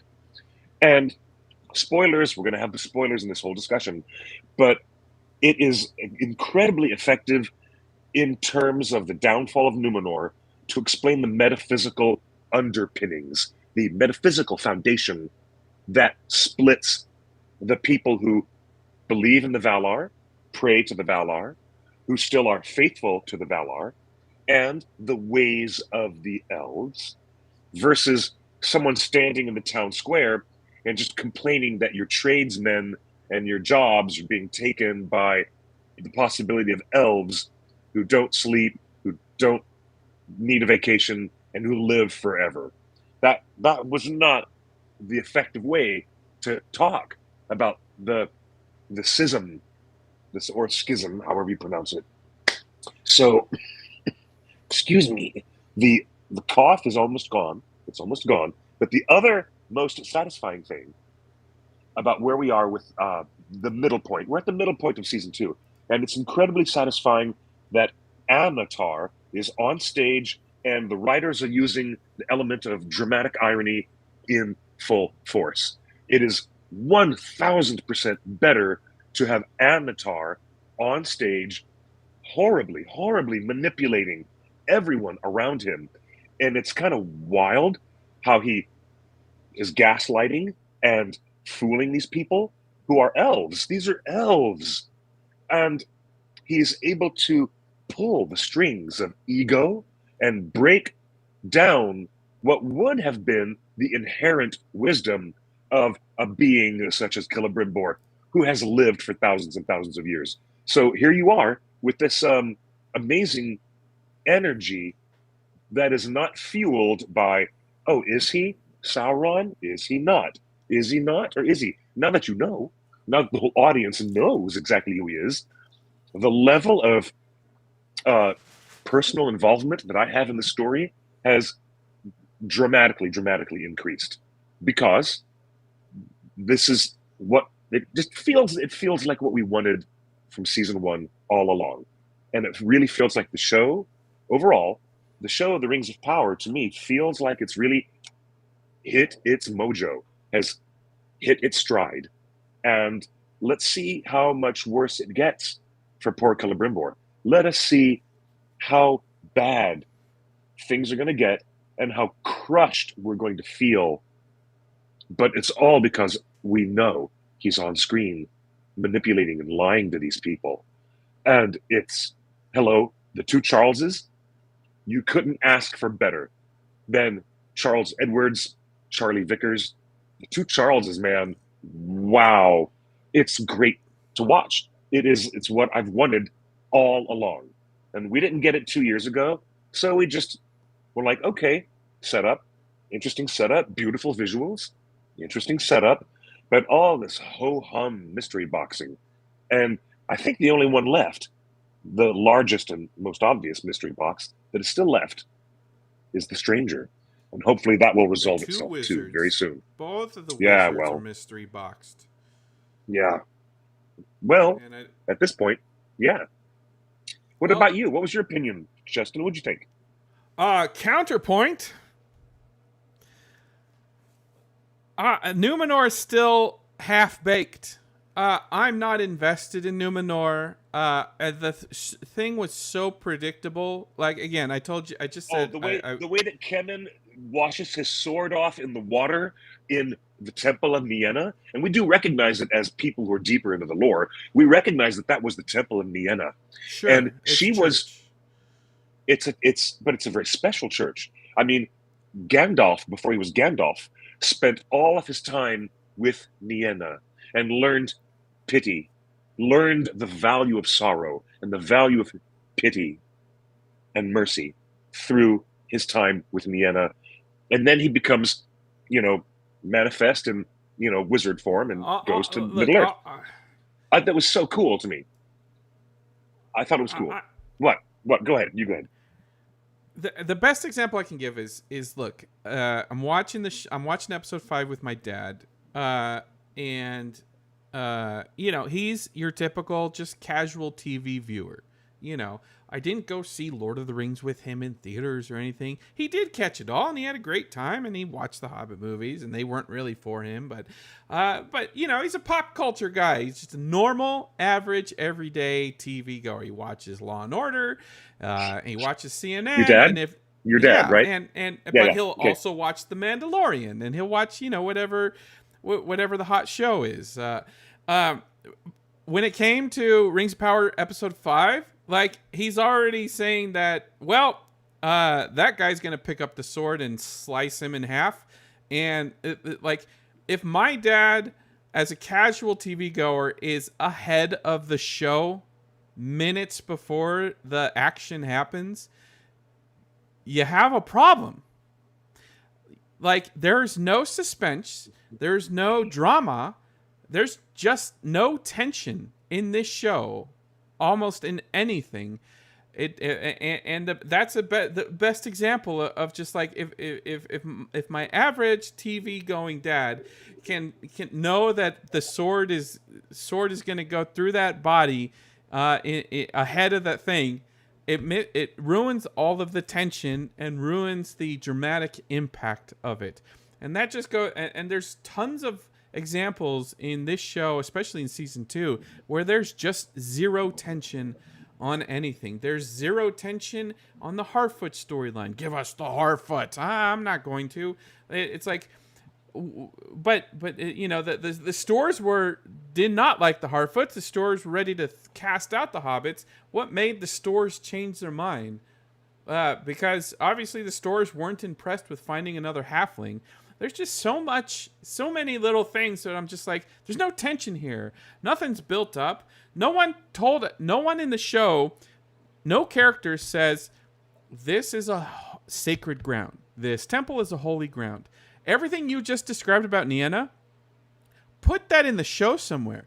Maybe they don't have the rights to the name Nienna, but as storytellers, they could tell a loose adaptation of what you just said without ever naming her. Why don't they mention what they could to make it very clear to the people who understand the Silmarillion and are familiar with the Valar and the Maiar? They made it clear where we were in this temple. To me, as a casual, I just got more from you describing Nienna and Gandalf than I got from the show. Okay. And the show should be telling me how important this thing is. The show should be telling me how sacred that water is. The show should be telling me, like, when she sets afloat those candles, why isn't a third off-screen character either singing a hymn that I can later transcribe, or another character is whispering to another character, you know what that means, right?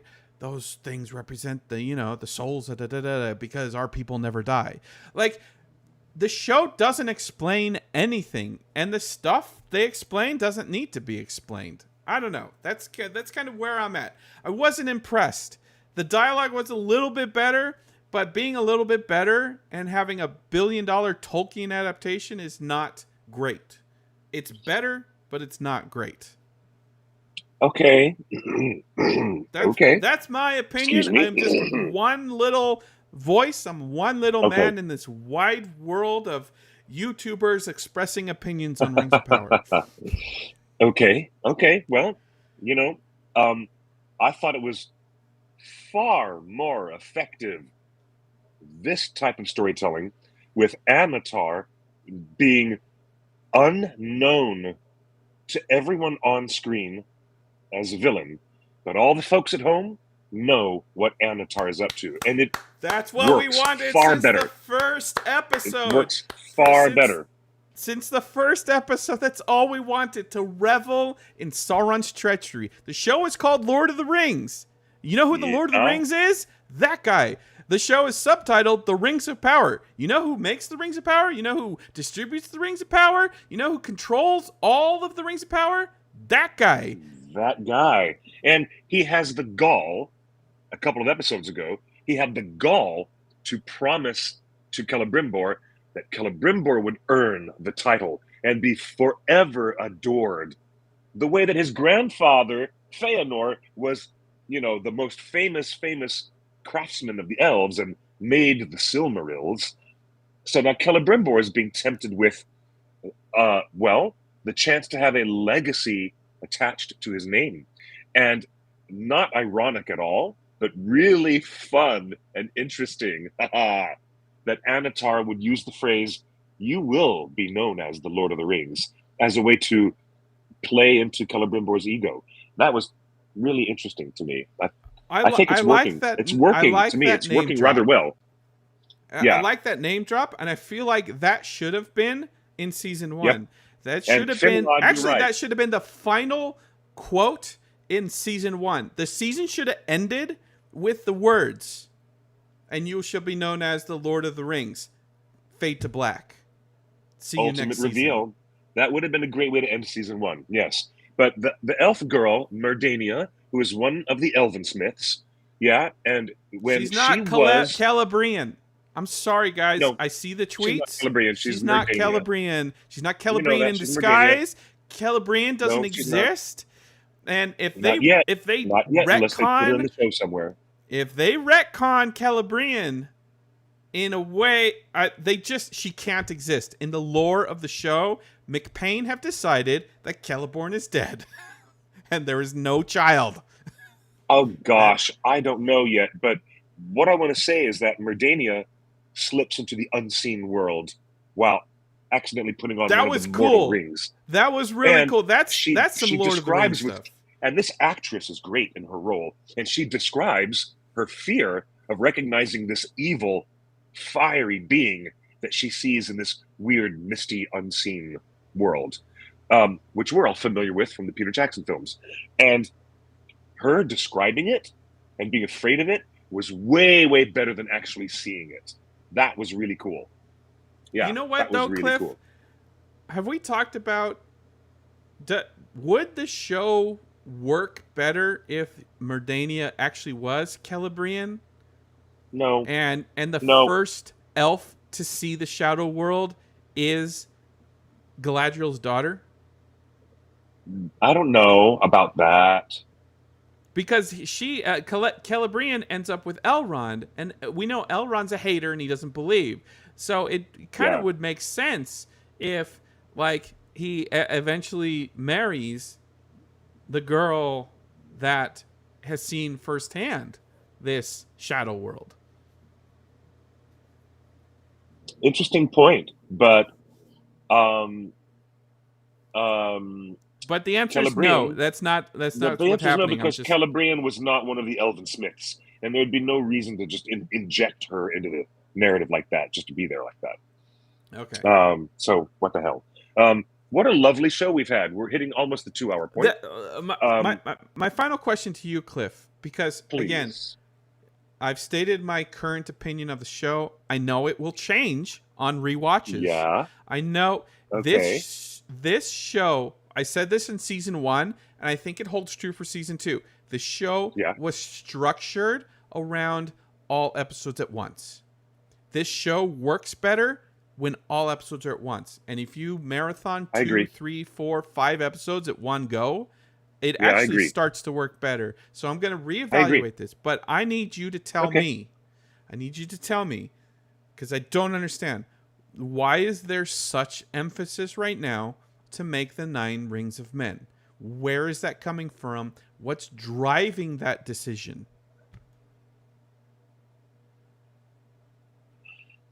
I believe Sauron wants to use the rings to help take control over the most important, pivotal people in all the free peoples, and he cannot complete his grand scheme without additional rings being made for mortal men.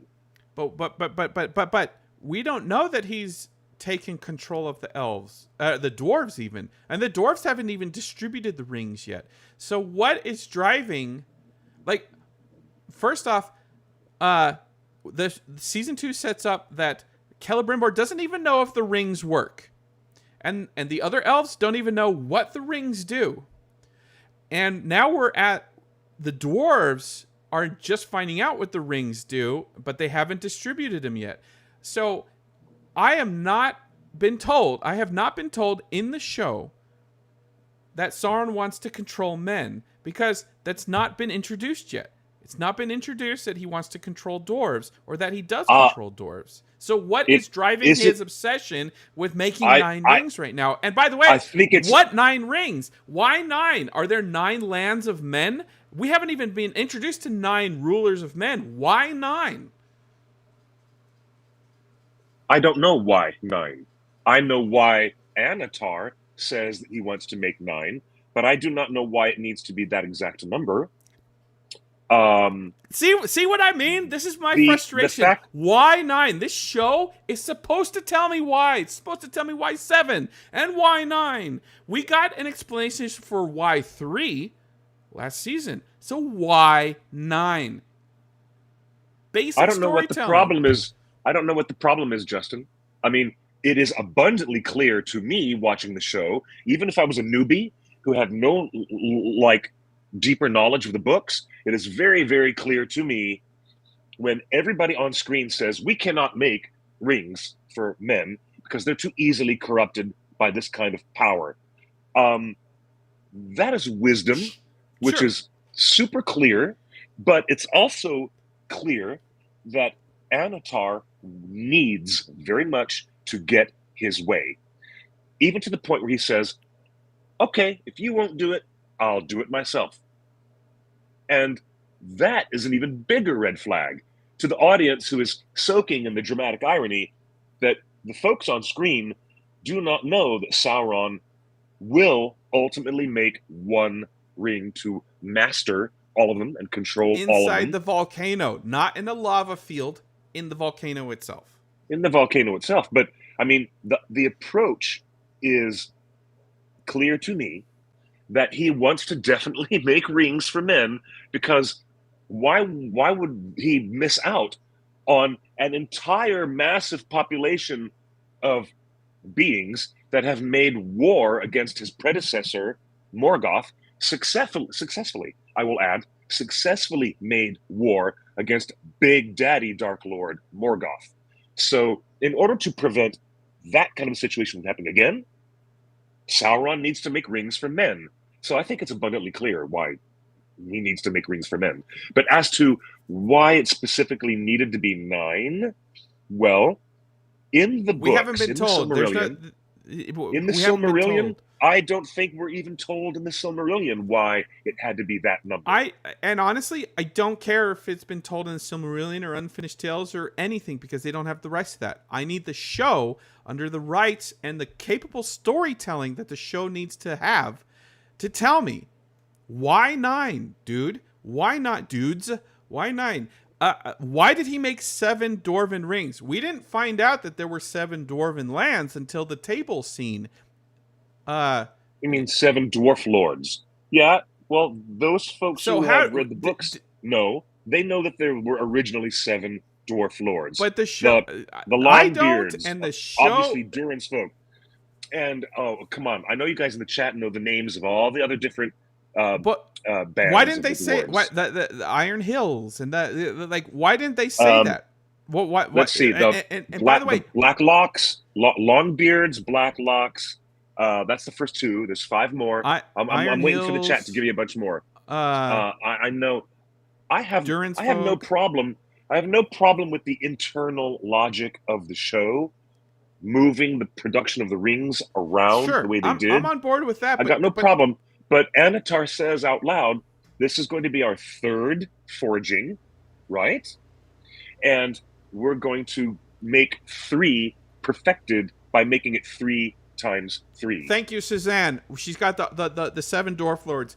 There they are. Happy, Good. grumpy, sneezy, sleepy, bashful, dopey, Doc. No, stop it. Yeah, broad beams. Happy, grumpy, sleepy, seezy, bashful, dopey, Doc.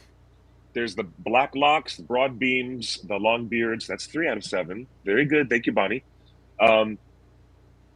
And Otaku Senpai reminds us that in the Silmarillion, none of the great rings were originally intended for either dwarves or men.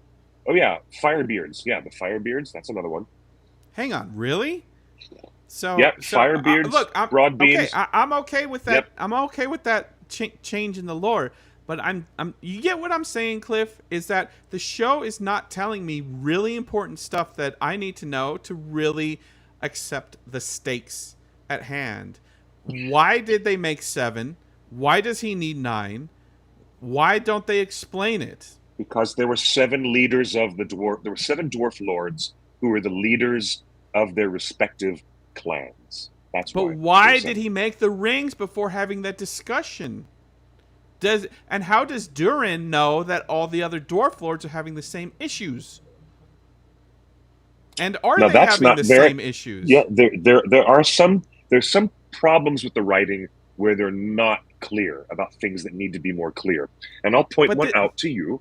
I'll point one out to you. At the very beginning of season 2, Elrond has stolen the 3 rings from Eregion and is running off to Lindon to go back to meet the High King Gil-galad.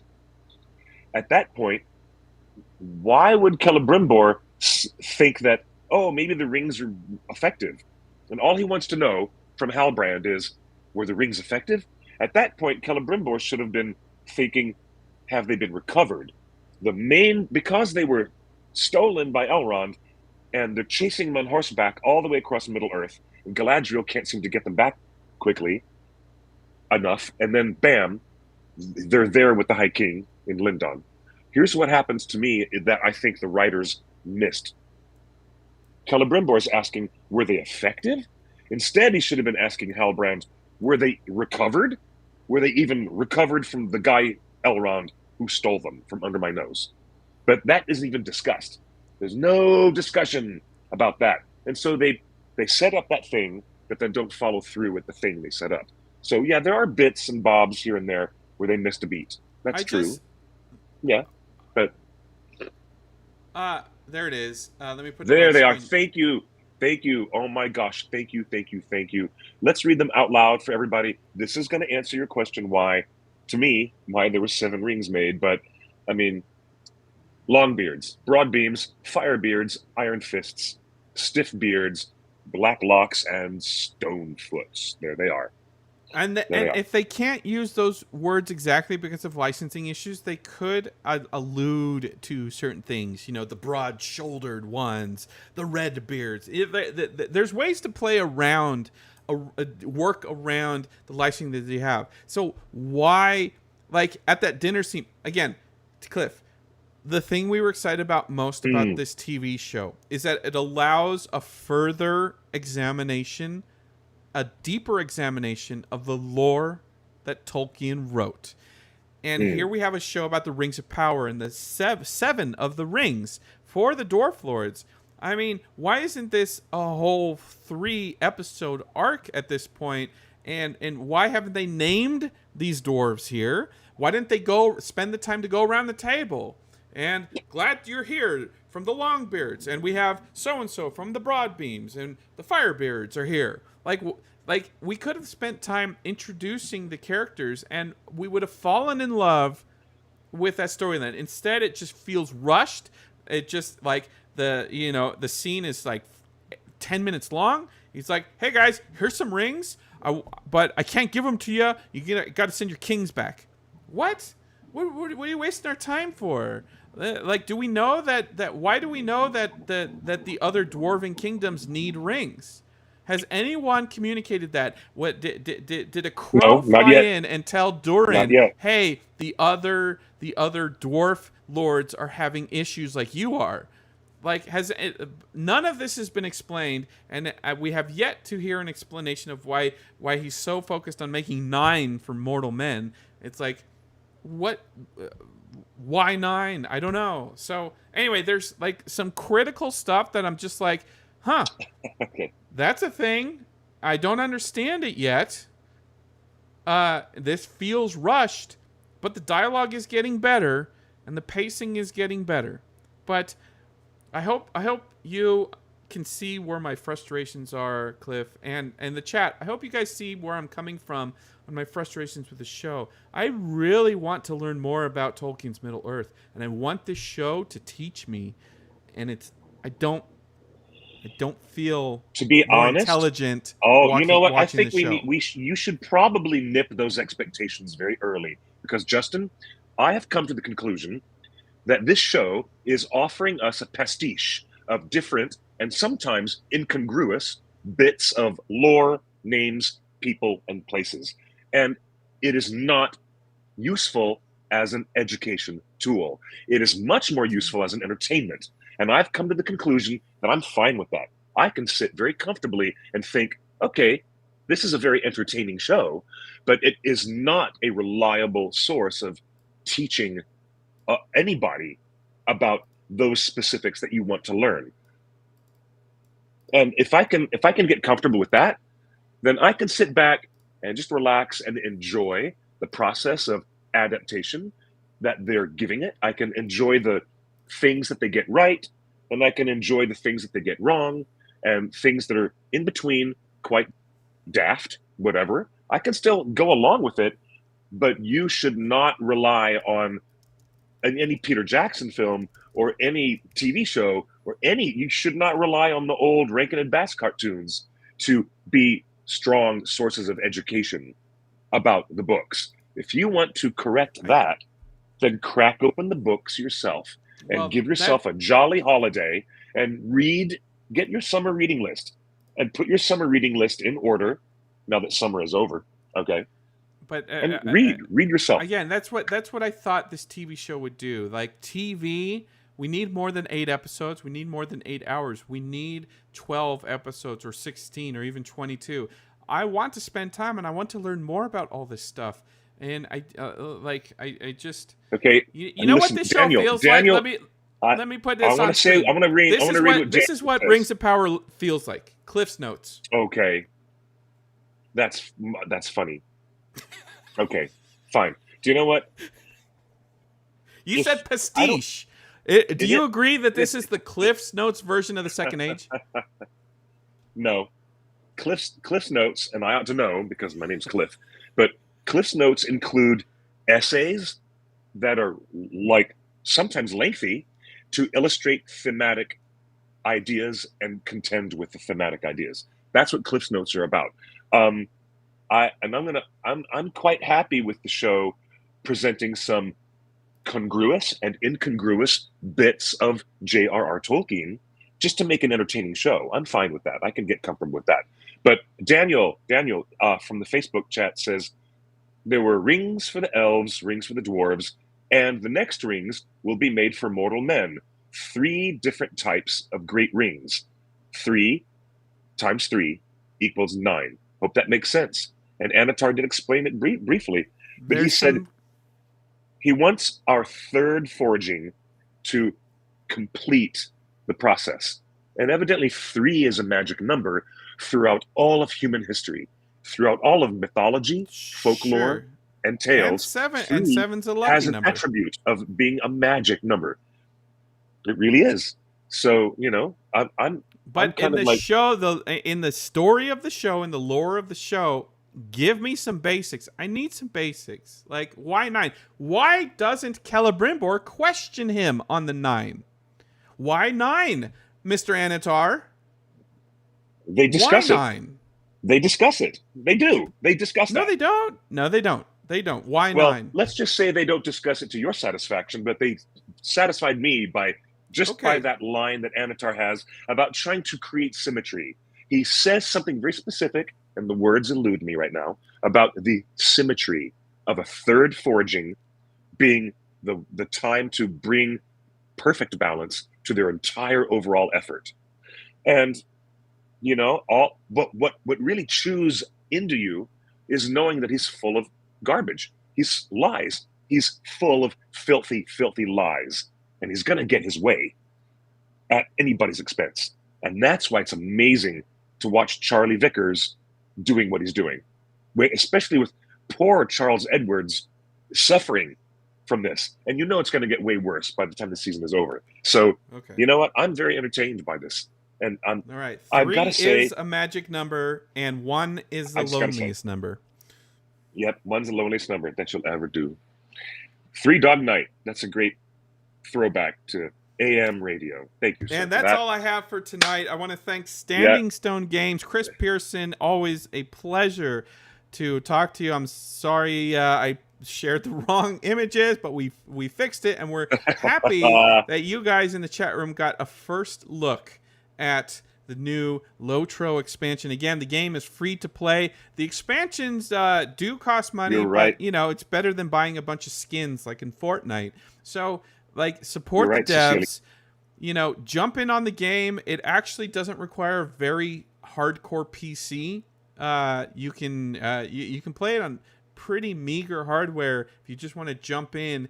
And then all these expansions are just wonderful. And as he was explaining, that the ring was destroyed in 2018, 17, and so now they're post-war and they're traveling south into Harad and near Harad. And the areas look amazing, and I want to know more about that lore. Rings of Power The areas look great. continues this week at midnight Pacific time tomorrow night. So that seems to be the regular thing, and the war should be ramping up to the 2-episode big war season finale, and some crazy stuff's gonna happen. We just know it with Celebrimbor. You know what? That's kind of 3 episodes totally left. awesome. No, wait. Yeah, 3 episodes 2, left. 5, 6, 7, 8. 3. I have to admit, since somebody in the live chat was just asking me what Gelfling clan I would be in, I'm definitely Vapra. Can't help it, but I am. You guys have been so wonderful to join us for this show. It's been really great. And I'm very excited as we get closer and closer to the magnificent, thunderous conclusion of season 2. And I'm going to feel really bad for Celebrimbor when it's all over. Going to feel really, really bad. Yeah, Vaporin. I'm a Vaporin. I thought I might have been Stonewood, but I'm not. I'm really Vaporin, I have to admit. Hey, Justin doesn't know what the hell we're talking about. And I love that confused look on his face. He does not know I'm the out. deeper lore of the Dark Crystal. On that note, he's out. We're going to close the show, and I'm going to say my good night to everybody, but not without thanking you. I want to honestly, sincerely thank you guys for joining us on this show. Thank you to Chris coming to visit us from Lord of the Rings Online. It was really, really awesome to have Chris with us. You guys make this happen in such a magical way. All of you folks joining us in the chat, coming from all these different destinations, just to enthuse and to talk and to debate. And my gosh, I'm just so pleased to be part of this community. It really lifts my soul a great deal all the time.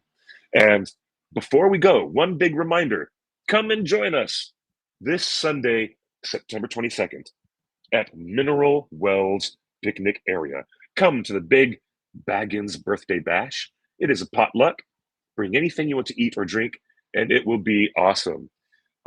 Yeah, what? Oh, that's funny. That's so funny.